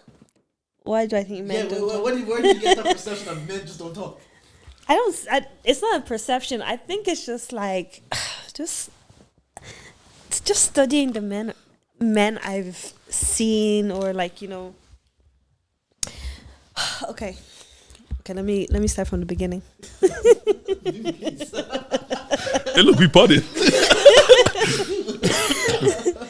Okay, so I feel like men are not as open. These are not as open as women. That's for sure, right? Agree with that, yeah. But I also feel that stems from like a toxic masculinity kind of area, because obviously growing up now, men are told don't cry, men don't cry, men don't show their emotions, men don't do that. So that social concept has really played in a lot of men's life, and it's only now in the last maybe 3 years or so that men are now more vocal about their feelings and they're more expressive. And now there's this another concept of where like, oh, if a man is too expressive, then he's a gay. Yeah, he's sassy. No, you guys don't even say gay. You guys use synonyms for gay. He's a fruity, isn't he? He's a bit sassy. You know, just say what you want to say. You know who's the first to always draw the sassy card? It's always women. Bro, he's a bit sassy. They won't say what they want to say. They'll use the synonyms. Yeah, I don't know. I don't want to talk again. I like this. Oh God. Like for the most part, like I agree with what you're saying. There is an upbringing. I don't know how it is in other communities, but definitely are communities where you're the guy, you get on with it, you don't talk about blah blah blah, etc. Yeah, but I think like over the last 5 years, I know me. I'm a talker. Like I will, if I feel a way about something, I'm gonna say how I feel and let the chips fall where they may. It might create enemies. It might create people that don't like me. But at the end of the day, I was true to how I felt, and for the most part, I never really regret it. I never really feel bad. Like I shouldn't have acted that way. I shouldn't have said how I felt. Because after I do it, I feel good. To be honest, I'm the opposite from you. What if the way you acted was in a negative light, and you feel like, okay, maybe what you said or your reaction to the situation could have been a bit lighter? And good point, because I was before you're here we're talking, and I said what I've gotten better at with age is recognizing when my ego's talking to me and also dealing with that ego. Okay, how do you recognize that? That's So you know how to Is that recognize. little voice Yeah. that whispers to you to do fucked up shit? Men, we have an internal ego. Yeah. When I was younger, I played into it. Like chat to me about your ego, Jordan. so, when we're especially when it was like you have an argument with the part. Oh, sorry, my bad. No problem. So there was an internal voice in your head. You have an argument, and someone like with a girl or whatever, and she might make you feel little. So you might have in the heat of an argument. There was just an argument. You're probably gonna get over this in 2 days. But in that moment, you feel like she's talking to me like this. You know how many girls I could be with right now that I'm turning down. You know how many. You start telling yourself, like, you start begging yourself. That ego keeps coming in. I have this car. I work this job. I make this money. The way she talks to me, if I wanted this woman, I could have it. Blah blah. This is the voice now. Young me will be like, do you know what? Fuck her. I'm gonna go text that girl that I've been leaving there. I'm gonna go have a date with her. Then you play into your. This is an example. You play into your ego, and then you do that thing. You have that bit of fun. Then 2 days later, after you satisfied your ego, the man is back. The man that actually wanted the girl that you let your ego take over. Then you're like, fuck. Okay. Why? I didn't even enjoy that. I didn't even like doing that. With age and responsibility, it rarely happens within my relationship. But there's certain things that I might hear or I might see, and my ego might tell me, react to that. Don't let them chat to you that way. Don't have that. They're talking about you, and my ego's telling me, say something. But then I'm able to check and I'm like, okay, but what's the gain? If I behave in this way and I let my ego take over, what is the benefit? Because I've let my ego take over in other parts of my life, and rarely ever was it beneficial. Yeah. So it's just with age and experience realizing that it's not about removing that voice or removing the ego. Because I think as a man, you do need a little bit of your ego. You do need to still be like, sorry that you say. But it's also about realizing like when that voice pops up and it's telling you to move out of your character, realize there's no gain. And maybe that comes with age. It came for me with age anyway. Because 10 years ago, there's certain things I've heard or certain things I've said. I would have been there like saying, fuck everybody, fuck this, blah, blah, blah. But now I'm like, I might text Dage. I'm like, yo, Dage, I'm really pissed off. I'm really annoyed about this because this is my friend. And that's it. I don't need to, I don't need to. But I honestly believe with me, it just came with age and realizing I've nearly let my ego ruin good things for me. Cool. And I can't allow it to continue to do that. But it still exists. I don't think it ever died. It doesn't I don't die. think it can ever die. Yeah. What But about you? What's your ego like? It's fine. Yeah. But do you know when the ego's flared up for women? I don't know. I think ego's so different for women than it is for men. I think ego's probably a bit different for women. If I was to give an example, really, I think for women, ego it's not about ego, it's more about beauty. And with women, I think it's our beauty that we kind of like is our ego. And I could be wrong.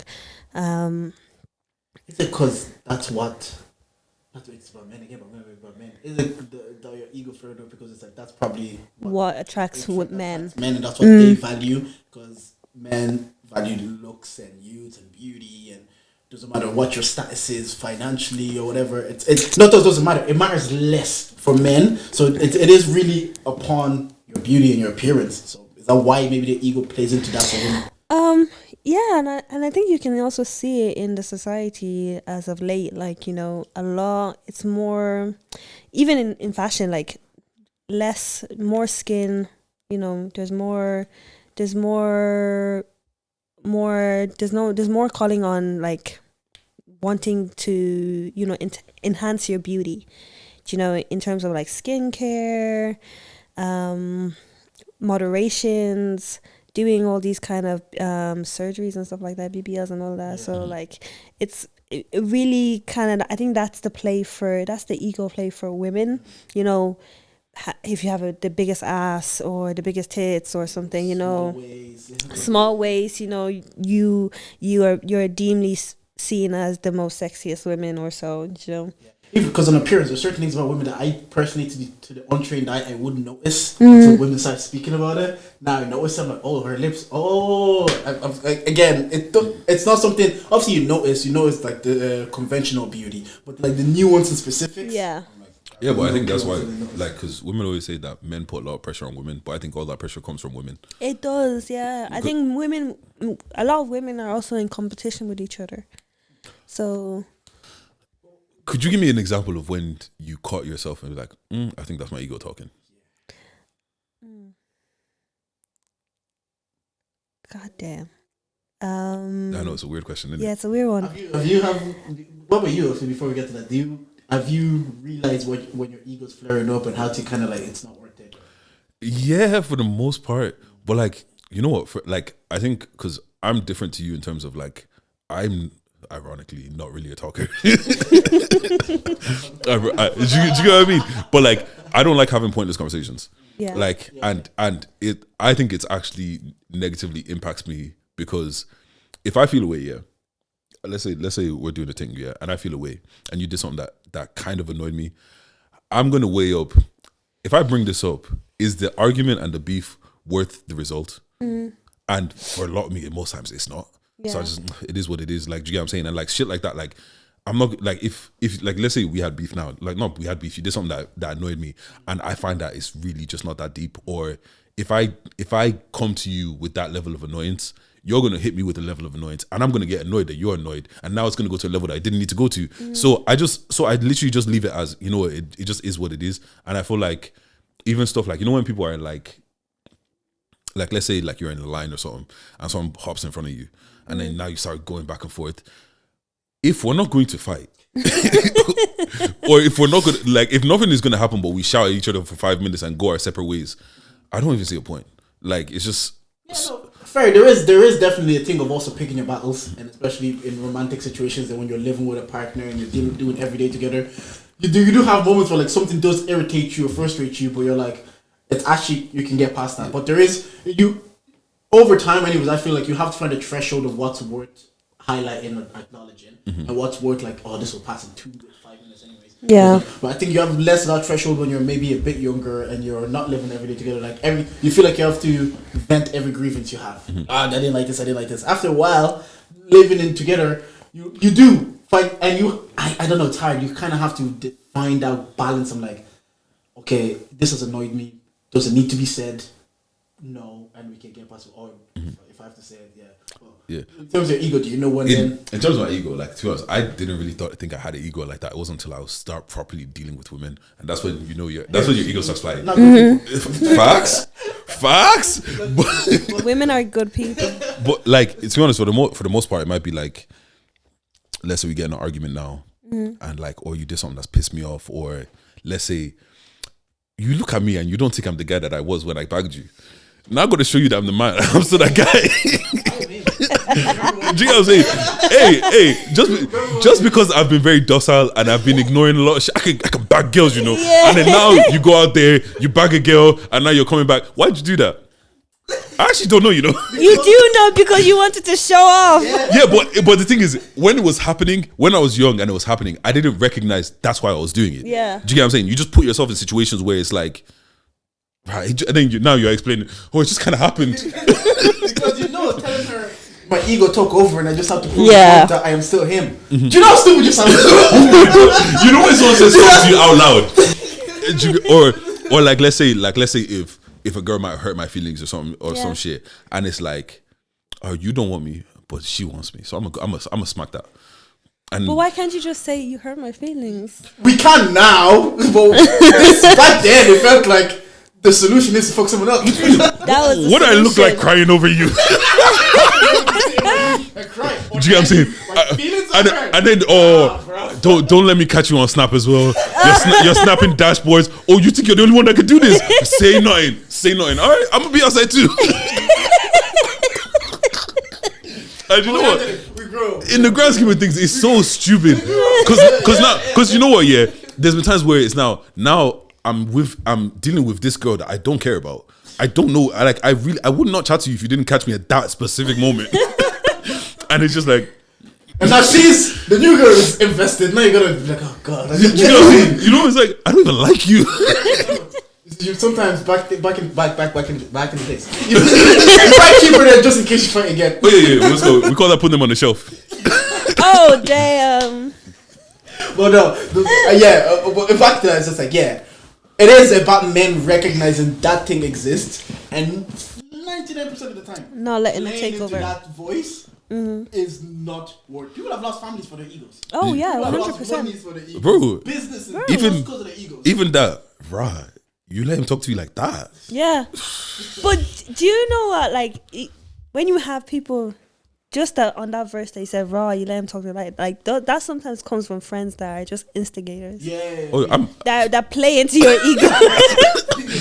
But that's the thing, and it's also knowing that like if you play to a man's ego, you might make him do step out of character or do something he might not want. Like you might make him if like Dave's arguing with someone and they're just playing to his ego. Says, "Yo, Dave, he thinks you're a small boy. He thinks you couldn't afford that."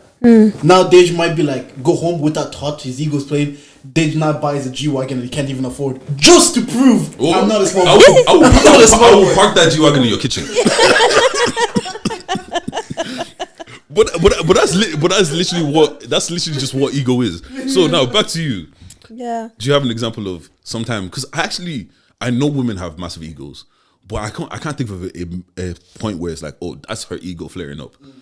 No, I can't think of one actually. I think I don't know. Like I wouldn't even what I have in my head. I wouldn't consider it as an ego because I really don't get into situations where I let my ego play a good play a big part. Like I rarely get into situations like that. Not anymore, to be fair.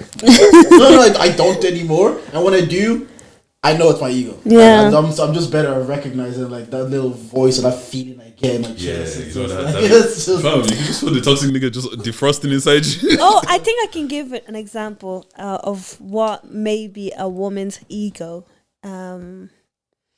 So like perhaps maybe this whole independent woman thing that could be classed as an ego. I heard Do you you guys know? don't want that anymore. You guys want to? No, I don't want it. I hear it though. I do hear the independent woman because I have sisters, yeah, and I would want them to have their own and have to be independent. Now, if they have a person that wants to and can provide for them, even then I'll still tell them be set and have your own, because what happened is men took the piss. Men had the power dynamic was so messed up that women had to be in marriages and relationships that otherwise they wouldn't stay in, but because they couldn't be independent and this guy was providing everything, they had to be in horrible situations. So what happened then is like, men, your generation are looking at their moms and saying like, I don't want that for myself. Yeah. I don't want to live in a marriage where if I don't have this man, I have nothing and it all crumbling. Yeah. And if you're seeing that in your home every day, you're gonna be in situations like, no man, I'm gonna get mine, so nobody can move to me, chat me this way. Now, the downside of that is you gotta be in this office with us.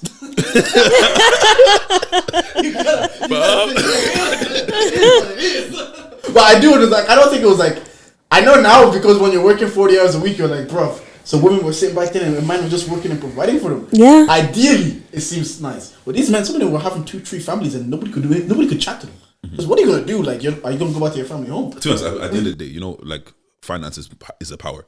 Like money is a power. Do you get what I'm Yes. saying? Like that's why it's like, yeah, you want a man to pay all your bills and you want to do nothing and all that kind of shit, but that man tells you shut the fuck up. You gonna shut the fuck up? It comes with something, because I was having like one of the drives I was having in Nigel Morris, and he was telling me like there's a thing where a guy bought his missus a gift, a car, and then they were arguing. He said, "Give me my keys."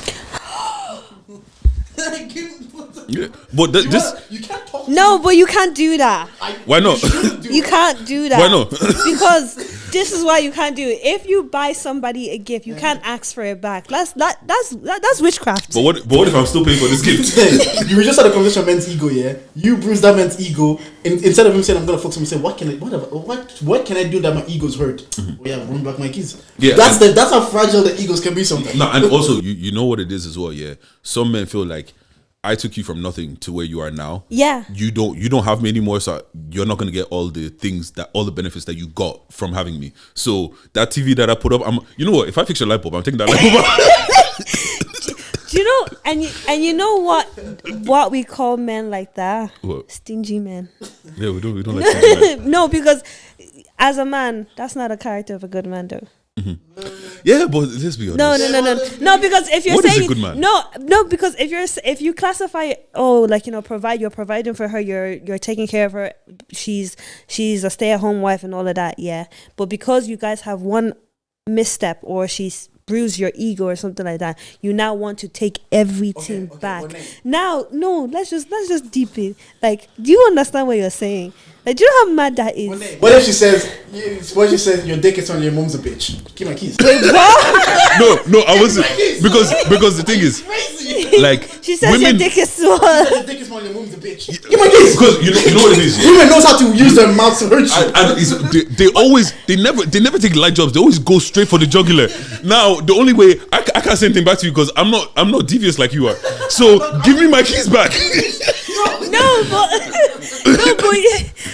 you taking back everything that you're provided from it is just as equally as devious as her saying what she said. Exactly. So it's an eye for an eye.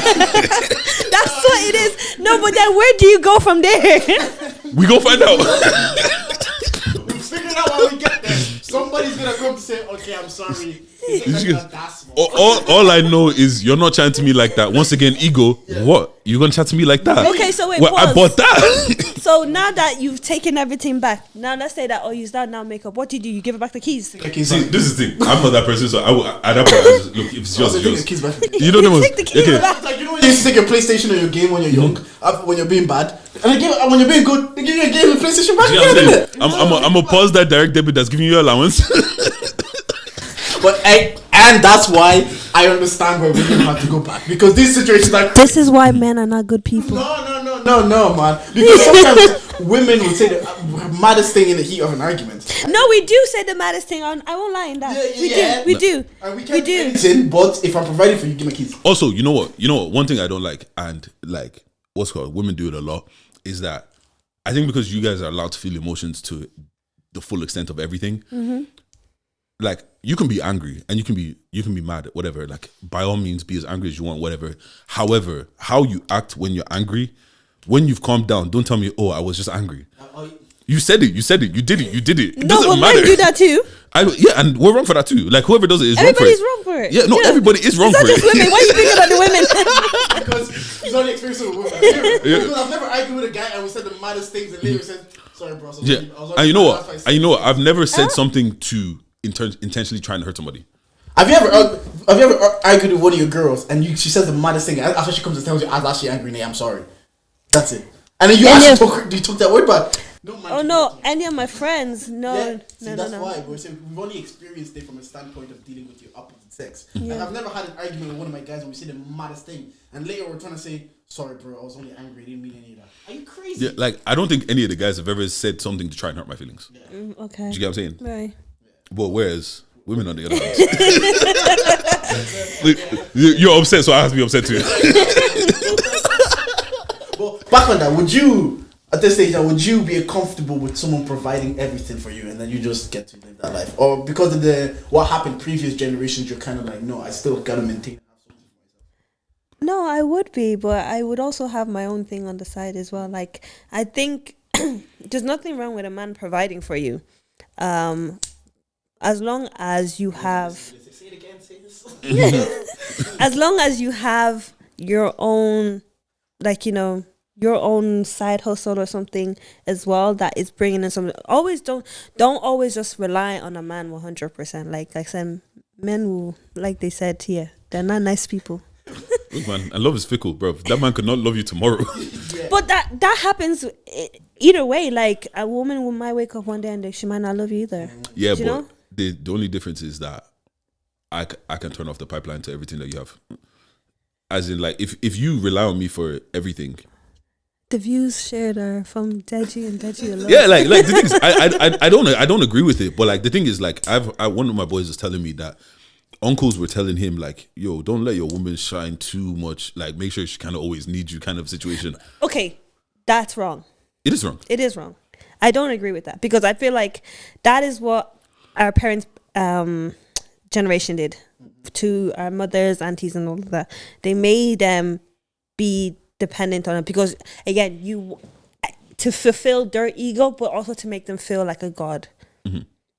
Like, it's kind of like that. The men wanted that god status over their women, where like the women should worship the feet that the ground they walk on, and that's not it. Jordan, I hate you so much. No, I 100%. I hear this, but and also on this conversation, you come from an African religious household. Yeah. So I know I kind of have an idea of the beliefs that we have in this household. Would you let a man lead? Whatever that look. What does that look like to you? A leader, or like a man lead, or are you comfortable with the idea of a man leading? Yeah. I mean, I think for me, I would like to kind of when you say leading, right? A leader isn't someone that is going to tell you what to do from A to B. Mm-hmm. No, from A to Z, sorry. A leader is somebody that's going to work with you. Same way you have a good manager in work, and I always use this analogy. I always use this analogy, like when you have a good manager in work, you have a better work environment, work experience. Your manager isn't just going to tell you, oh, Deji, today you have to do A, B, and C. No, they're going to be like, so this is the target we have today, say 6K. They propose their idea that this is what they want to do. You give your own idea, and then two heads are better than one. So it's more so like that is how that's good leadership. Mm-hmm. Good leadership is including the people within your team. Because when you look at it in your relationship or in your family, you as the man, you are the manager, and your wife and your kids are your team. So you're coming with the ideas of like, okay, so this is the plan I have here. How can we make it better? How can we improve our living? How can we improve our finances? How can we improve our home? Like, not just saying, oh, I'm the man, I'm bringing the money, this is the money you have to make me at 12 a.m. make me eba and and gari and whatever this is what I want. Like, I'm gonna making orders, demanding. So I think when it comes to the point of when you now start demanding shit because you feel like, oh, you're the man and you're the one that's bringing in the finance, then you become entitled. Mm-hmm. Yeah. I think they took leadership as dictatorship. That is it. It is. It's the wrong type of leadership. Dictatorship didn't. I think that's why many marriages now, where in our parents' generation, are dying now because they weren't in a good leadership. They were dictatorships, and the women are only now opening their eyes and they're realizing, oh shit, I've been living with a dictator, a narcissist, or whatever. Do you know? Probably those women probably saw their dads live like that with their moms, so they just thought they were living in the norm essentially. That's what it's supposed to be. And now we have access to information. We're seeing different things. You're saying like, what is this life that I'm living? Because I would look at it like I've lived with like 2 years now with a woman, and I've never said or told Cindy anything that she can or can't do, like ever. But you do find yourself like just more naturally. I think I said it to you. Mm-hmm. People kind of fall into the traditional roles. Like when you're living with someone, I'm not gonna like. It's not like I'm the leader. But I do find myself. Oh, I'm actually leading this household in like ways that maybe I don't even deep. But give me an example of one. Yeah, also even it's small. But she went shopping for our son's stuff.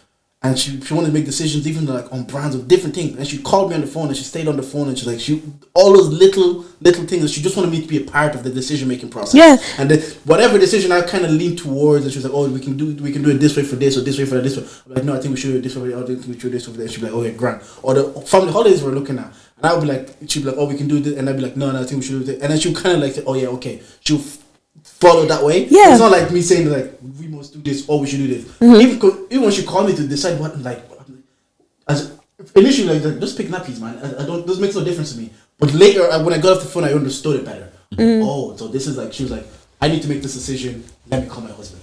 Yeah. Then you think like, okay, maybe that she perceives that she trusts my decision making process to help her guide, and or perhaps she trusts your input.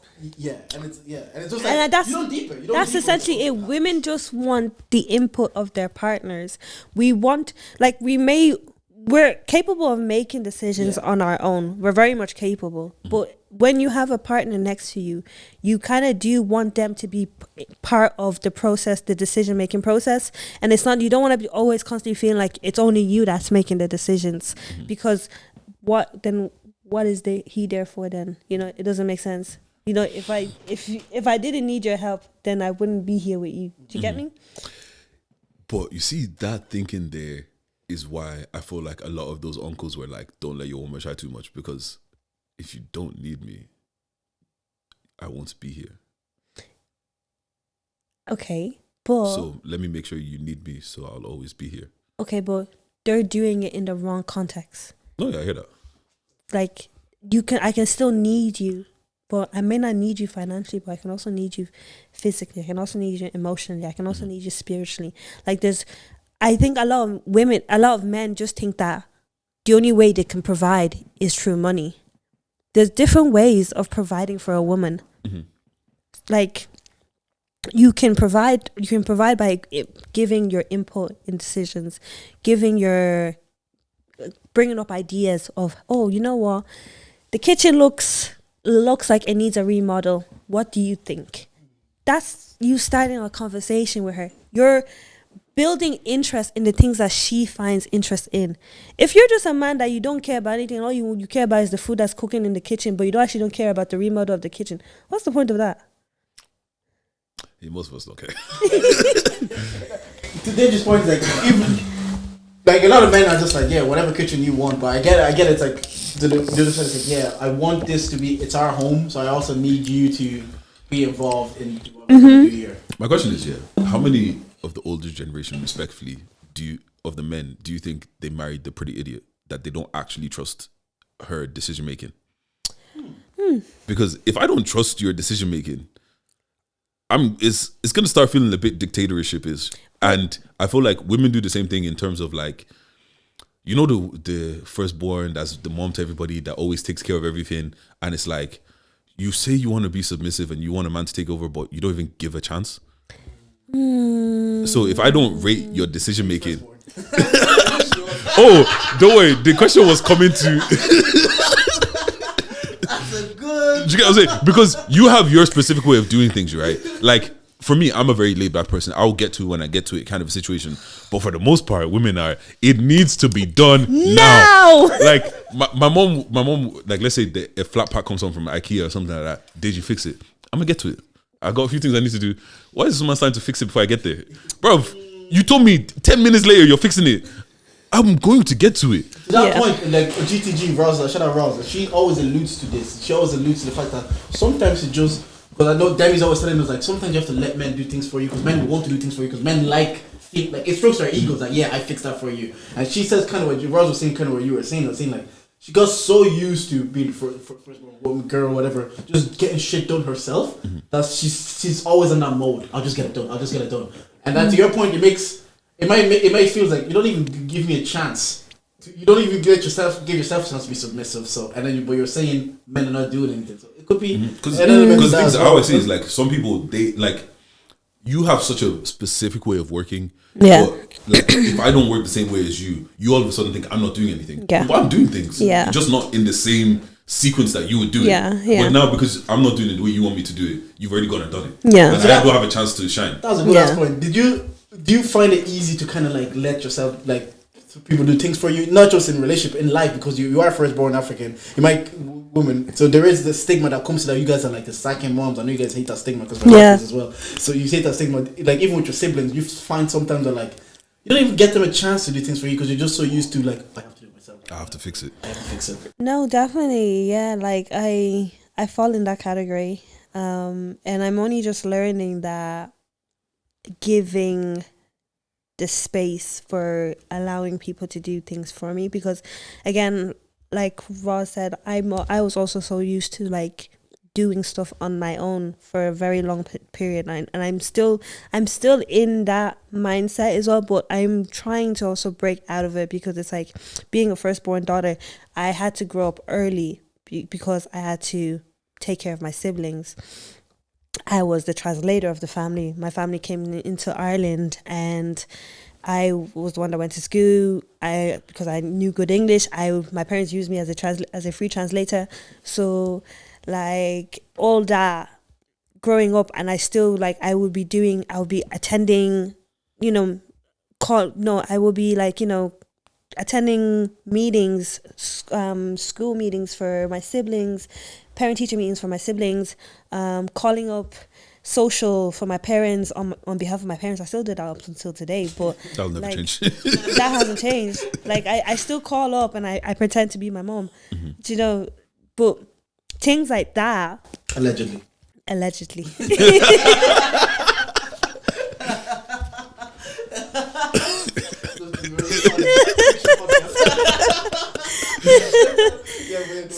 So like yeah, that hasn't changed, but like it does kind of like, it makes it hard for asking for help, because I'm not used to asking for help, because even when I do feel I'm overstimulated or I've overexhausted myself and I probably do need the help, it's very difficult for me to ask for help and be like, oh, can you help me in this, can you help me with this, or can you do this for me? Because I feel like it's just easier for me just to do it by myself.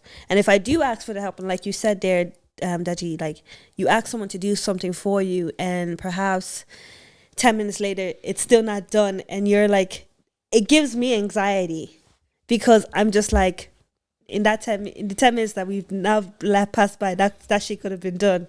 Do you know what I mean? That's how we're thinking it, but you're probably thinking, oh, maybe you want to get it done later in the day.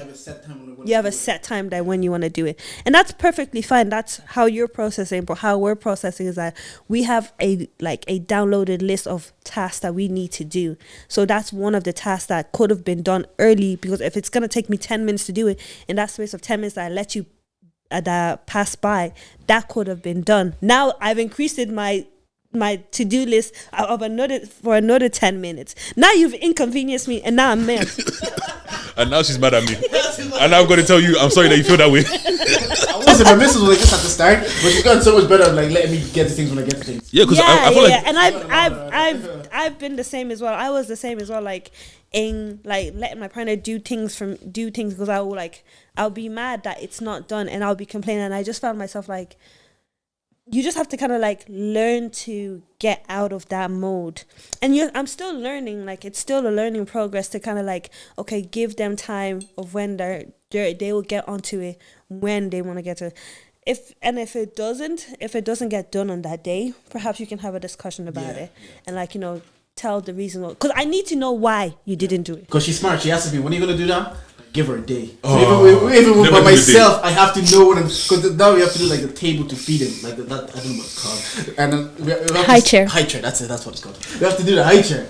And I'm like, oh yeah, I'll do it next weekend. So like, which day? I was like, Monday, I guess, because it's the bank holiday. Because my head coming home from work sometimes, I don't want to do manual. Like when I used to work from home, I was so good at it. Yeah, we're not doing shit. Exactly. I'll do it then. But now it's like I have to also have set times, because I'm not doing it during the week. So Saturday, Sunday I'm here recording sometimes, and then Saturday I'll do something. So some days I don't have time, but she's actually got better at also giving me time, because she was the same. She would be like, where she was living in her home in Navan, whatever she would get, new wardrobes, new whatever, she'll just do it herself. And I was never the handyman. Again, my ego came in when I moved together. I was like, what if I don't do it? What's she gonna think of me? Nah, man, I have to learn to do this thing. Because I wanted to think the best of me. That's why I'm like, there is times where your ego can be good. That's a good bit of like, I have to show her that I'm capable, so she feels like she has someone in the house capable. Yeah, because the thing about firstborn daughters, that we need to know that our partner is not a liability. Facts. What you say like that though? Liability. Hey yo, some people are liabilities, bro. Do like you don't want to feel like, especially if you've been catering to people all your whole life, it would be nice to have somebody that caters to you also, that gives that reciprocates that same energy.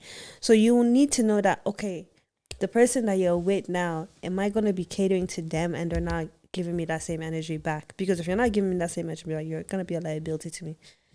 So that's where you have to give grace to firstborn daughter, because we've been through a lot.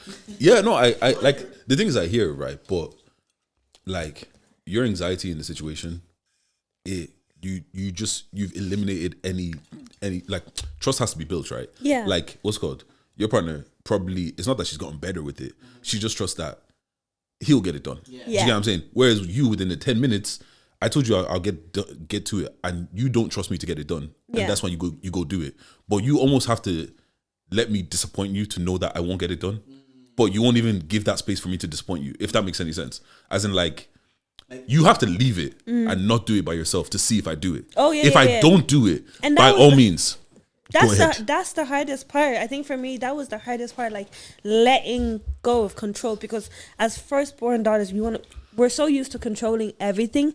So even like the small little tasks, like, okay, you can just get that done right now because you have the time. Maybe Daddy might not have the time to do it now, but I have the time to do it now. Let me just do it. But for the sake of peace as well in the household, you kind of have to kind of like try and let go of that control. But it takes a lot of work, and it takes a lot of also, for me, in an instance, to kind of like be reminding myself that it's okay to let it go, to let it be.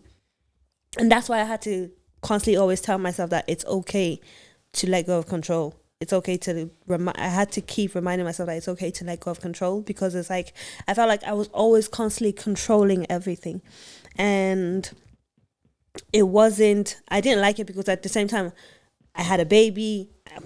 I'm now living with my partner and stuff, and it's like I can't control everything. I'm also working. I'm going to work. I'm being a mother. I'm being a partner. I'm also I'm being a friend. I'm being a sibling, I said, no, it's okay. Like, this is actually too much. So something has to give. So like, yeah, through therapy and all that as well, like I learned to let go of control. How's therapy been? It's been amazing.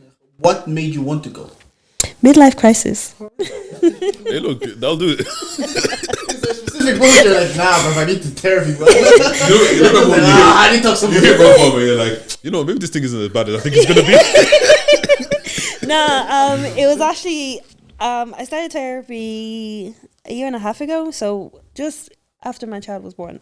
Okay. Yeah. Was that also becoming a parent, realizing I might need to deal with trauma that I may not know that I have? Yeah. I don't pass it on to my kids. Yeah, 100%. Yeah. It's very responsible. I might do that. I like to ask every parent that comes on, what is one thing that you don't want your kid to take from you? How many parents have we had on? 2? Once again, every parent that we've had on.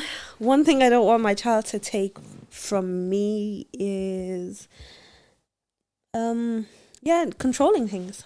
Mm-hmm. I think that would be one thing I don't want them to take. And also, one thing I would love for them to take is to be understanding. Okay. Yeah. How do you see? That's the thing. Right? This is my thing with like parenthood. Yeah. How the fuck do you teach that? To be understanding. Yeah. Okay, so, for me, what I try to do with my son is, when he does something and say like he's done something bold that he's not meant to do, like I always say this, like I'm trying to instill respect and not fear. And I feel like shouting at your child, especially when they're at a young age, like don't get me wrong, I do shout here and there sometimes, but when I do, I try my very best to kind of like go back to him and speak to him, and even though he may not understand, but he will, to let him know that, okay, I'm sorry for shouting at you. But I think instilling respect will be better in the long run, because when they get older, when they do something bad or they get in trouble, they will call you rather than trying to hide it from you. Yeah. Yeah. Because there's certain things and situations that we've lived through that we couldn't even talk to Your parents, yeah. Like, you're young and it's like maybe you're having like a pregnancy scare, you're in your room and you're fearful and you don't know how to say anything to anybody because you're scared of what the outcome will be. And I was listening to Brilliant Idiots, and like one of the people on there, he was saying like he has 2 daughters, and he was like, look, no matter how conversations are uncomfortable for me, I have to give them that space because shit might happen, and they have to know we're going to figure it out. We're going to deal with it. But if they have that fear that they can't even come to you, by the time they come to you, it could be too late. Exactly. Like, and I was getting a stranger's car instead of calling you. Yeah. Like how does that make sense? Like we'll figure it out. Whatever it is, we can figure it out. So, I was listening to a podcast, and the girl was saying that her mom said to her that if she ever gets pregnant, that her mom was saying that she would be disappointed, but she must be the first to know. And I think that's very important. And like just letting your kids know that, okay, you know, there's gonna be certain moments that they're gonna disappoint they're gonna disappoint you, but there has to also be a reassurance that they can always come back home. And that's I think that's what our parents, maybe some of our parents, failed to do, you know, to remind us that it's okay to come back home when you fuck up, because where else are you gonna go? Your parents are always gonna be your parents. They're gonna have you have an emotional bank with them, where like no matter what you do, even the, you know, the people that are in jail, they have parents that still love them, you know, that still going to go visit, that still care for them. They have mothers that still care for them, you know, despite of what they've done. Their parents will always be by their side. And that's one thing I think as our generation, as we're having children, we should be able to instill in our children. Don't instill fear and just being like, oh, shouting at your kids, beating them. Like, it's okay to shout. You can shout here and there. Like, I think when you do give out to your children, you also need to explain why you gave out to them. A lot of us, we were just giving out to with no explanation. Yeah, mommy doesn't want to see me enjoy. I was gonna ask you. Yeah. You see the way that you said like that woman was like, "Oh, come to me first." Do you feel like your mom felt the way that you went to your auntie first? Yeah, she did. Yeah. She had that conversation with you. Yeah, she did. Yeah. That was, as a parent, that would probably hit you. Such a thing was like, what did I do wrong? But yeah, I guess you explained to her, was like, look, I just didn't want to disappoint you. Yeah, no, I said that to her. Like that was the conversation we had. Like afterwards, she just felt like, oh, she asked me like why I felt like I couldn't go to her, and I just explained to her like that was it. You know the ones you've been telling me from 16. If I get pregnant, don't come home. You've done that. Like I think I've said this to you, but when I was like 16, 17, my mom heard a rumor that I got a girl pregnant, and even she didn't come to me. She came to me. I only heard that she knew the rumor like maybe 5-6 years later. She says, you know, there was a rumor that you got an Angolan girl pregnant at the time, and I was like, why didn't you say anything? She says, oh, if you had her pregnant, eventually you would have came home and told me. You would have came home with the babies. I don't know if she was like waiting for me to go to her and be like, yo, this is your responsibility. You'll come to me if this is true, or she was uncomfortable to have the conversation. To be like, this is what I'm hearing. Is there any truth in this? Because again, the dialogue between kid and parent from our generation, I don't know. Like it's our turn to do it now, so we'll see if we do it any better. Yeah. All we can do is hope, I guess. Yeah. All you can do is hope, really. I was gonna ask you, are you raising a lover boy? Oh yeah, he's a lover boy. Okay, Why do you so ask this question every time? what? Because I'm always interested to see how mothers perceive how they're raising their sons. Okay. Because what women think a good man is, or what women think quote unquote a man is usually different to what men think a man is. So it's kind of like when you're raising a man, what do you actually think you're raising, or how I don't know how to explain what. No. How are you raising him to be perceived as a good man to your eyes? Yeah. Because we might see a good man as a provider. He looks after his people. He does this. He stands on business. He's like, that's what a real man. Like that's what he does. But you might look at as a man. It's like he's respectful to women. He's respectful to people. He's an upstanding man. You know, like you might not care as much about the protector provider side as the way we look at it. Like his dad might look at him as like, I think I've said it to Deja. I was like, before I had my son, I was thinking I'm raising a boy, but then it made me realize, no, I'm actually raising a man. But don't get me wrong, he's going to have his childhood to the best of his ability. Yeah. But if we look at society, you're counted as a man from 18 years old, an adult. So you're a man majority of your life. Yeah. So it's like, that's my thinking is like, okay, he's a boy, he's going to have a childhood, he's going to do all the fun things. But at the end of the day, essentially, we are raising young men, we're raising men. For the long run, we're raising men, and never deeper. So there's times I'm like, even if I have to be the bad guy, even if I have to do the thing that he might not be happy with, as long as one day he was like, I get, and I'll explain to him, and he might not understand in the moment. Yeah. As long as one day he might look back, it's like, I get why dad did that. Dad was right when he did that. Yeah. I had an idea, maybe I was like, I want to be the cool dad, the fun dad. No. Yeah. No. I will try to like you. I will try to have people make my best. It's respectful, not fear. Yeah. I'll try to be explaining. I'll try to have conversation. That's my intention. Yeah. But I am not worried about in that moment this upsetting him because I think he should be doing something like better. Yeah. To my knowledge, that's what. Yeah, because what's called someone said like, because what's called a single parent raised me, so it's one of those situations where, am I a man or am I what my mom perceived a man to be? Okay, and when you say that, like, with all the wisdom and the knowledge that your mom raised you, do you think she raised you to be the man that she wanted for herself, or the man that she wanted you to be? That's a good question. I feel like a bit of both. Okay. Because naturally, I'm the favorite, obviously. Look, it's not a secret in my family. No. He knows. He knows. It's not a secret in my family. But I also think that's because I'm kind of the most like her. Like, my mom's been the one that's taken care of the whole family since she was essentially like 15 or 16. Her whole family, her older brothers, all of that kind of situation. And then I naturally took that. So when something needs to be done, even if my sister is there, for the most part, she's calling me. Or I'm the one who's sorting out a lot of shit and just kind of like play. I was the daddy of the family kind of a situation. Like, so I do feel like there's a part of it that is the man that she probably wanted in life, and what she perceived what a good man should have been is what I ended up turning out as. Okay. But then again, like, I don't really know what that father figure is supposed to be, because I've had this conversation with Jordan, and for him, because like what women see as what a man should be and what a man actually is are two different things a lot of the time. Yeah. Hence goes to the word of, oh, why are you acting sassy? Why are you doing this? Why are you doing this? Even though I'm just sharing how I feel. Jordan watched the man growing up, and you can watch and emulate. I know kids are sponges and all of that. Like, your son probably sees stuff your partner does and be like, oh, I'm gonna do that too. Yeah. Do you get what I'm saying? Whereas I've got everything from a woman's point of view. And how does a woman raise a man? Just like, how does a man raise a woman? Yeah. So I feel like... What'd you say? There's a rap song in there somewhere. There's a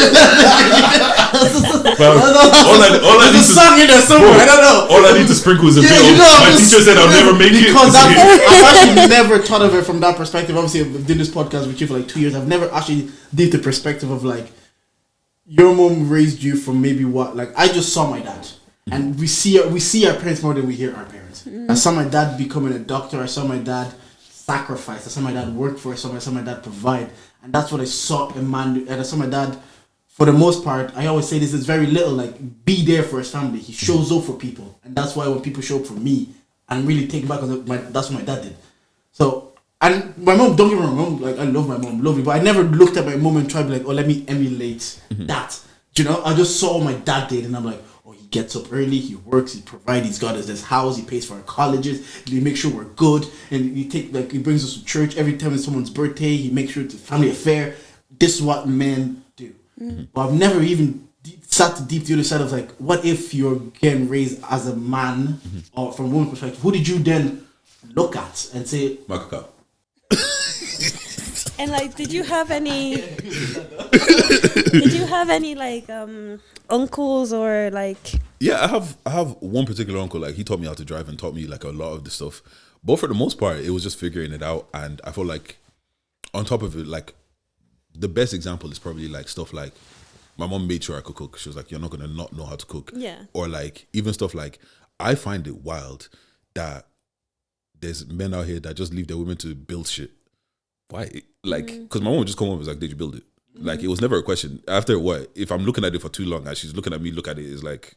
You know what I'm saying? Yeah. It's like, I'm not going to do it. So, yeah, I don't know. It's just like... I think I drew from a lot from, like, TV shows and stuff like that. And it just... Probably when I was younger, I feel like it was probably a thing where I didn't really know if I was, like, quote-unquote masculine and shit like that. Because just kind of like... Some of the shit that I see the boys be chatting about and laughing about, I'm like, yeah, like, I can banter, but... Yeah.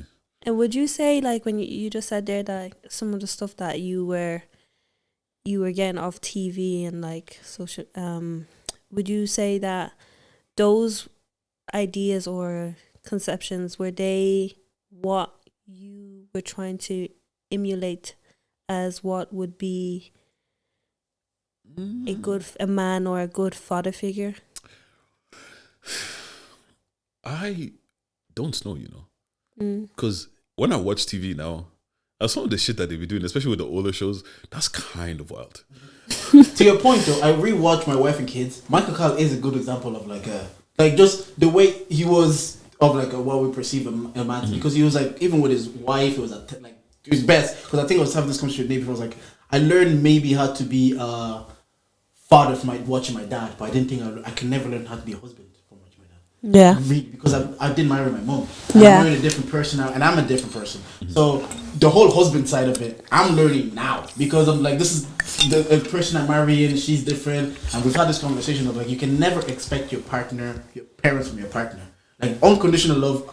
The only woman I expect to love me unconditionally is my mother. Yeah. With this marriage is conditioned. There's certain things that can't True. work, or Yeah. or think it's not gonna work out. So that side of it is like, everybody's.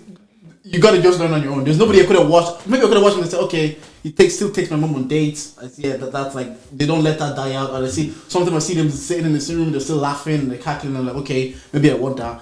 But to create that with a person, that's on you, bro. Yeah, and it takes being intentional, because like things like that, like you said, like they're, he's still taking her out on dates, they're still sitting in the sofa watching TV, crackling, like that's all stuff that were being built in the years, like, and I think our generation, I think it's just some of us don't want to be intentional. One thing I've learned in the last 6 months having a kid is how much more intentional. You have to be so intentional. Yeah, when you have that's to why I'm be not ready so- for that. Yeah. Oh, that's why I'm not ready for that. Bro, do you really think I care about? I'm thinking about what school you're going to. Even date nights, you have to be You like, have to. this is the date. Can your mom or can my mom watch it? Or we can go. Can your mom home? Like literally. There's no such thing as spontaneous anymore when you have children. So many things are just. It has to be planned date nights. So See, PR for kids is not good. You know, the people were saying like, oh, you have to schedule in sex. Sometimes you have to think like, look, it's been a minute. Okay, maybe put them in bed early that day. We can have a couple. Bruv, a lot of things. Because before it'd be a Friday night. I'm sitting on the couch drinking wine. You look at me, I look at you. We look at you. We're here. One thing or another, at least to it. Now it gets to Friday. She's been at home with the kid every day. She's wrecked, and you can't even. You definitely feel it, because I come home for that 4 hours helping her. Then I'm tired because I'm working, and then I'm like, yeah, bruv. One thing that's changed is like there's intentionality increases threshold when the kid is involved. and how's the dynamic? How has it changed?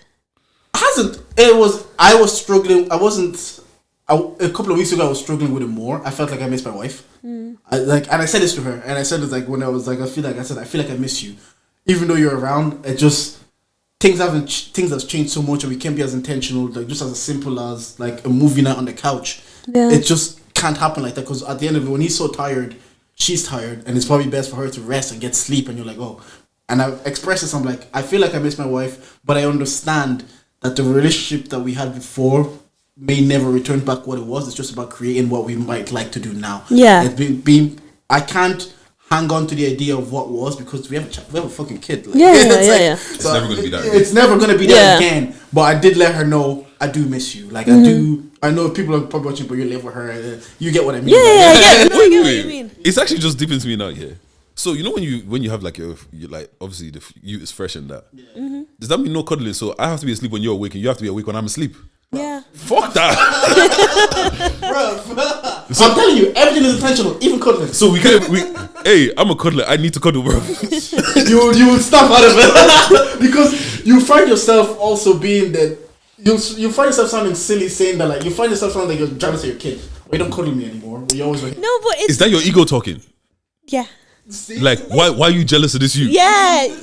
All right. No, you do. I think like when you have kids, when you have a child, the main focus is now like keeping this child, trying to take care of this baby, this newborn, until they're able to fend for themselves. Like my child is now, he's 3 years old, so he's at grandma's house from Sunday to Wednesday, and he's chilling, but obviously he's there for a purpose, because we have work and we have to go into the office and stuff like that.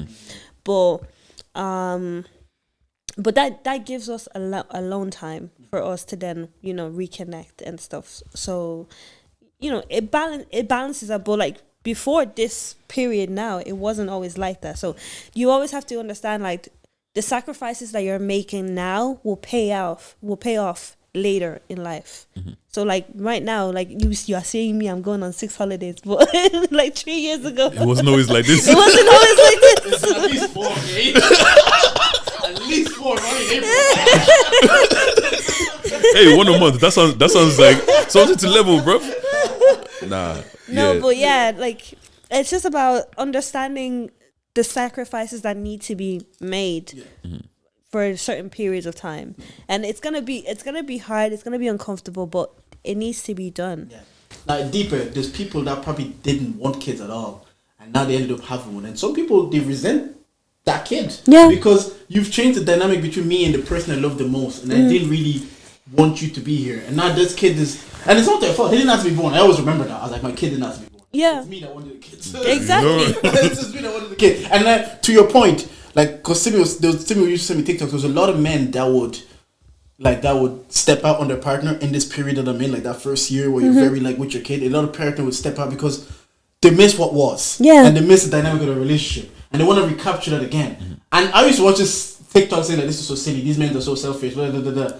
Now I can get their emotions. Like, not that I would do it, but I can understand that, oh, you had a relationship, you're probably happy with the relationship, this was the dynamic, and now you're seeing this completely change, and people don't react well to change in life, bro. They don't do well. And do you know how much of a dickhead I feel like well. to be like, oh, babes, you know, like I feel kind of neglected. I don't feel like a dickhead.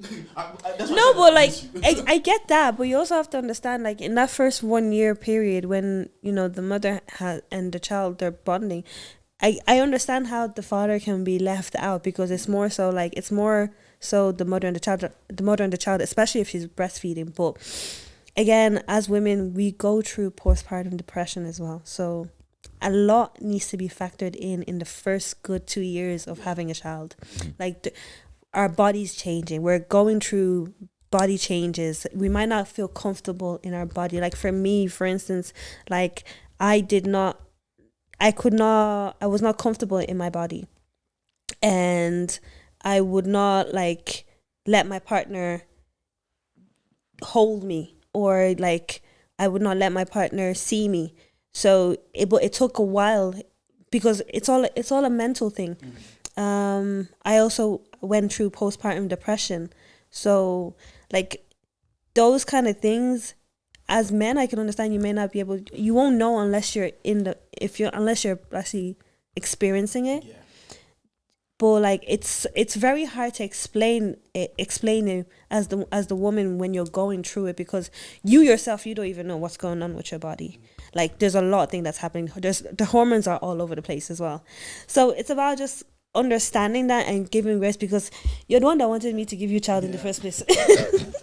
Like, imagine you've had this one body your whole life, and within 9 months, now you have to adapt to this mentally. And that, again, with information, with videos and TikTok, to the internet, it kind of makes you feel like, okay, a lot of men go through this as well. It's like, because sometimes, like to Deja's point, you might feel like, I'm such a dickhead for voicing that I feel neglected when she has a kid to take care of. But then you'll see other men express it, so you'll be like, okay. No, it's a common thing. It's common. And I will get to the other side. Yeah, like it's just, it sucks to be in that moment there. And I think obviously as women as well, maybe, we can't say that, we can try and be more. We can validate the men's feelings. Yeah. See? I feel that way, but you're tired, bro.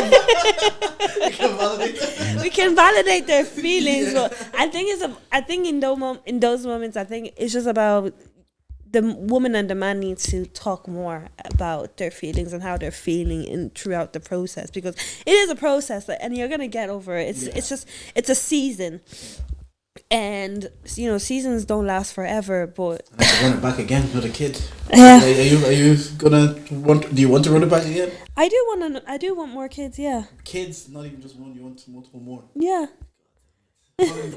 Maybe 1 or 2. Yeah, I want 1 more. Yeah, if I could have like just twins and then call it a day, I'll be happy. You know what? Yeah, even with twins, my friend Brandy, shout out Brandy. I just watch her and I was like, how did you? Fair play to you, man. Yeah, but like it's not easy. Yeah, that's what I mean. Because with one, I'm like, my life is so different. Imagine I have triplets. Imagine you have twins and imagine Fix is like 2 or something, and you add twins, so you have like 3 on the tree. Someone that I know people that have 3 on the tree. But if that happens, somebody's mom has to move in. You know what I'm was like? That's everybody wants their grandkids, take care of him. Everybody takes one kid and then that's it. Yeah, but it's only I think it's only difficult or it's hard for us enough because we have to go do 9 to 5s. Yeah. How long did it take you to feel back to yourself? Oh, I only started feeling back to myself when I turned 27. I'm 28 now. Okay. Yeah, so that was when your kid was 2? Yeah. So essentially 3 years of your life that you just didn't feel yourself. The pregnancy, the first 2 years. Yeah, they say that. I remember someone was saying that it takes 2. Oh, it was a TikTok. And a guy was trying to convince his missus to have 2 under 2. And then she did a PowerPoint presentation of why she shouldn't have 2 under 2. She said it takes about 2 years for your body and your hormones to balance again back to itself. Yeah. And that's just you to feel like yourself, let alone not even get into shape, but just for you to mentally feel like yourself again. When did you know that your body and your mind has realigned and you feel like you? Yeah, what was it? Do you just wake up and it's like? Was it when you booked the 5th holiday? Was it? you know when that sun touches your skin, I'm back.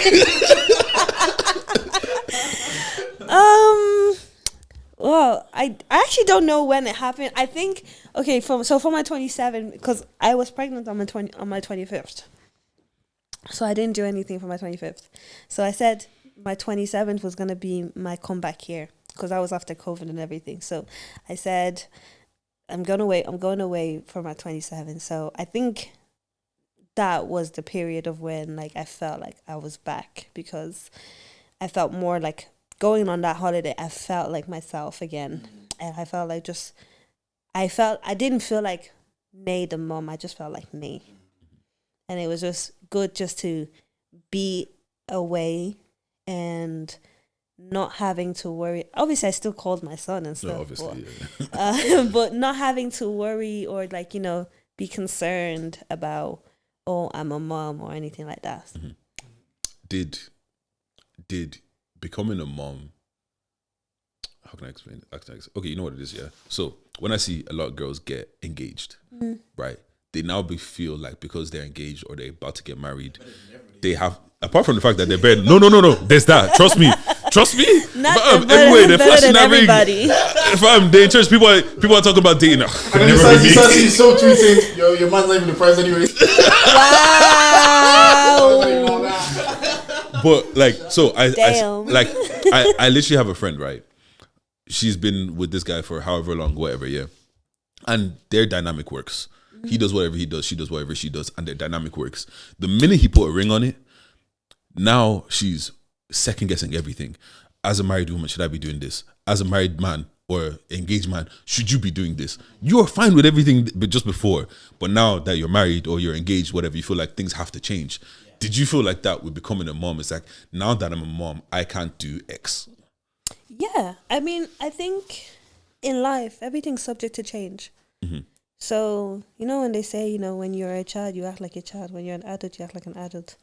The principle applies in when you're a mom, when you're engaged, when you're married, because when you're married, you're not going to act like a single person. So when you're a mom, you're not going to act like you don't have a child either. So... with that, everything is subject to change. Because recently, certain things I just think to myself, like, I'm a 30-year-old dad. I shouldn't be doing that. Yeah, if I'm doing I rarely go out now. Like, if it's not like a day party, I'm not gonna go. And most of my times, I spend my times on holidays. So, and I'm like, I rather go on holidays than spend my weekends in Dublin. Okay, better question is, forget about the things that you don't care about that are subject to change. I don't care about those things because you don't care about them. It doesn't feel like a sacrifice. Do you get what I'm saying? Right. Like, let's say, okay, perfect for you is holidays, yeah. Imagine it's like, oh, you're a mom now. Why are you going on holidays? Did you ever feel like something that you wanted to do that you now feel like, I'm a mom, should I be doing that thing even though you want to do that even thing? On holidays, like it might be like a bikini pic and you're like, oh, should I really be posting this now that I'm a mom? I don't want to be putting this on. Oh, okay, I get you. There's certain things that you would have been doing before that you feel maybe now I'm a mom, I should step back a bit. Because like. Oh yeah, like there, I guess there is like again the same concept applies. Like everything is subject to change. Like there are certain things that you just wouldn't do. Like I'm not gonna go out and be flat drunk and knowing that I have a child the next day. I have to go and look after my child the next day. You know, Fair enough, like you just have to be responsible. Like you can still have, I think you can still have your same life, but you just have to alter some certain things.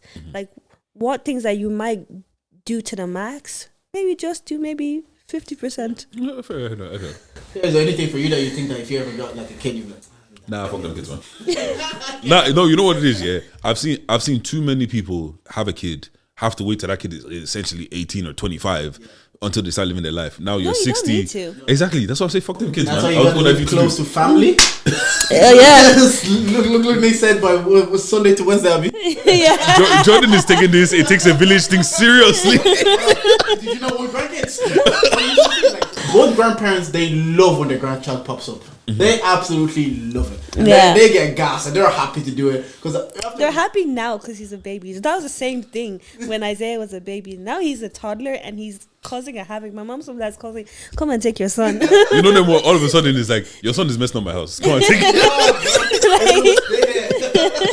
This is what you wanted. Yeah, you know. After all those years, you said I got married. You waited 9 months. You said, where's the baby? The baby's here.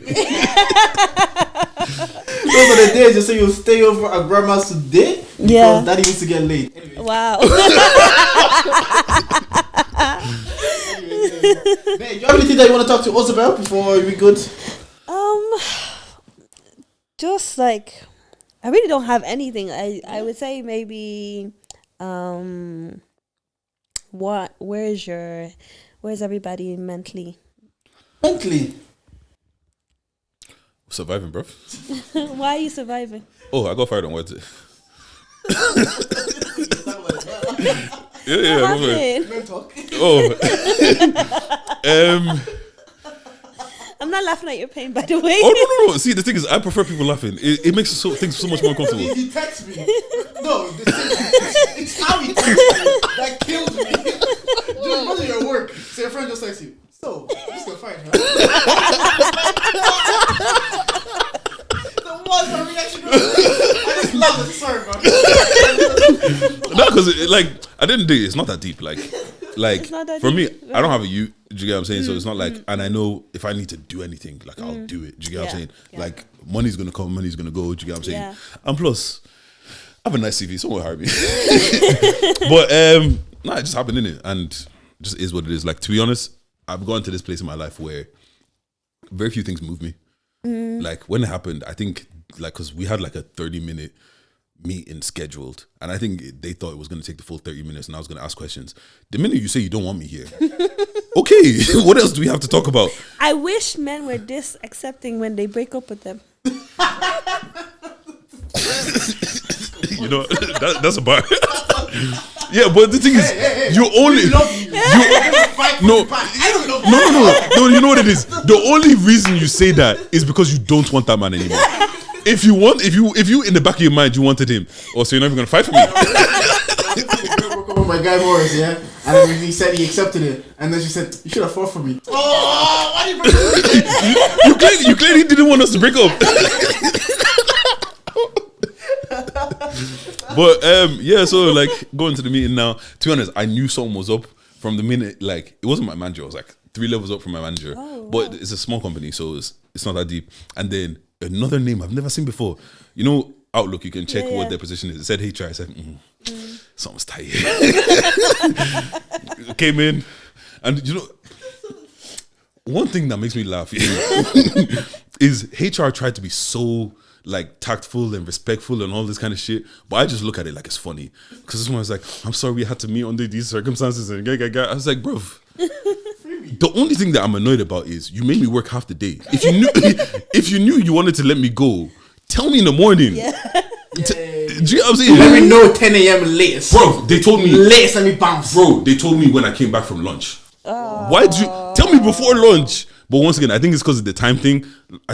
Genuinely, the meeting lasted less than 5 minutes. Yeah. They told me, yo, what we brought you on for is no longer happening anymore. We're going to unfortunately have to terminate your contract. What do we have to talk about? I said, okay, is that now or the end of the day? You can go now. Packed up my things. I went to the desk. I have a group chat with the boys. Boys, they fired me. I'm out. I closed the laptop. I gave them the laptop. Bye. But yeah, so we're out here. We surviving, innit? Well, I got let go of my first job as well. Same thing. Maybe worked the whole day. Came like 2-3 o'clock. And then they pulled me to the office. Because I was doing some retraining. I thought I did a retraining. Apparently they were in some sort of retraining. And the annoying part is like this guy wants to escort you and walk beside you. What? Leave me alone. She did that. They did that to me too. Leave me alone. I don't want you near me. So I was like, it was my first job. Was like, it worked out in the end because then I had 6 weeks off. But what happened is they let me go, but they said we'll still pay you for the next month. So I still got a month's pay. Right. But then I was in California doing a road trip. Yeah. So, and then 2 weeks later I started on Pfizer. Exactly. So it worked out perfectly for me at the time. But for me mentally right now, it's just like. You know yourself, this beginning period, you feel like you're always adapting to something, to new stages. You all feel like, oh, we made it. But then you're adapting to something else again. So I still feel like mentally I'm kind of like still wrapping around my head. Because at the start it was more about baby, and I was like, fine. But now I want a bit of my partner back as well. I want to also maneuver to a part that we can also have us time as well as be parents. And I wanted to ask, don't you think that babies grow into their face? Yeah. Because people are telling me it's changing now. Did your son look more like you or your partner? He still looks like me. Were you gassed when you looked like him? Yeah. No, but like I felt like, yeah, he does. I don't know, man. Yeah, he does. I see your partner every day, so I see him more. No. In school, like. Yeah, but it's the same thing you say. People say Vix looks like you. Some people say they see. Yeah. I think the siblings think they looks like their sibling. No, but he looks like my brother. Oh, does he? Yeah, if I like. Maybe. If I show you, hold on. Yeah, doesn't he look like Benny? Yes. But he kind of looks like your partner there as well, though. Yeah, but more me. I don't know what her brother looks like, bro. Her partner, yeah, no. You see the partner, yeah. It looks like him. Nah, he looks like I don't know, bro. I don't know, yeah, because I do think they grow into their face. Because initially, I think he was a spit image of his mom's side of the family. Mm-hmm. Really? Initially, I thought it was a spit image of the brother. Oh, I thought it really looked like the brother. But now it's kind of like, yeah, some days I see him. People say when I see it looks like me, it looks like me now. But when I see pictures of me as a kid, it looks like that picture. Yeah. And that's why my siblings probably see that. Like my sister sees like, oh, it looks like Jordan because I was like beardless. I was more young looking when she probably saw my face the same as my brother. But obviously, Simi's siblings see Simi. I'm like, oh yeah. Then Ruby was saying to me, it's like, oh yeah, because your siblings are familiar with your features, so they probably spot it quicker. Yeah. They're probably able to just be like, oh, he looks like my sibling. Fair enough. What about you? How are you? How's your mental? Mental's good. Great. Going on holidays. Fair enough. Where you going now? Where you going? How many annual leaves do you have? This guy, man. What do you want? Second quarter is only starting. Hey, look, in this life, enjoyment over everything. Honestly and truly. Enjoy. Thank you for coming. Thank you for having me. It's been a pleasure. Appreciate it. Yeah. This one was a good episode. Good episode. I really enjoyed this. It's been a minute. How long is this episode? Like what? Probably 2 hours or something. Do you guys edit it and cut it out, or you just put everything? Everything we said is just going out. I'm screaming. If you might have been to the end of this podcast and you didn't like anything that we said today, well, you can charge it. Bang. Thank you for listening.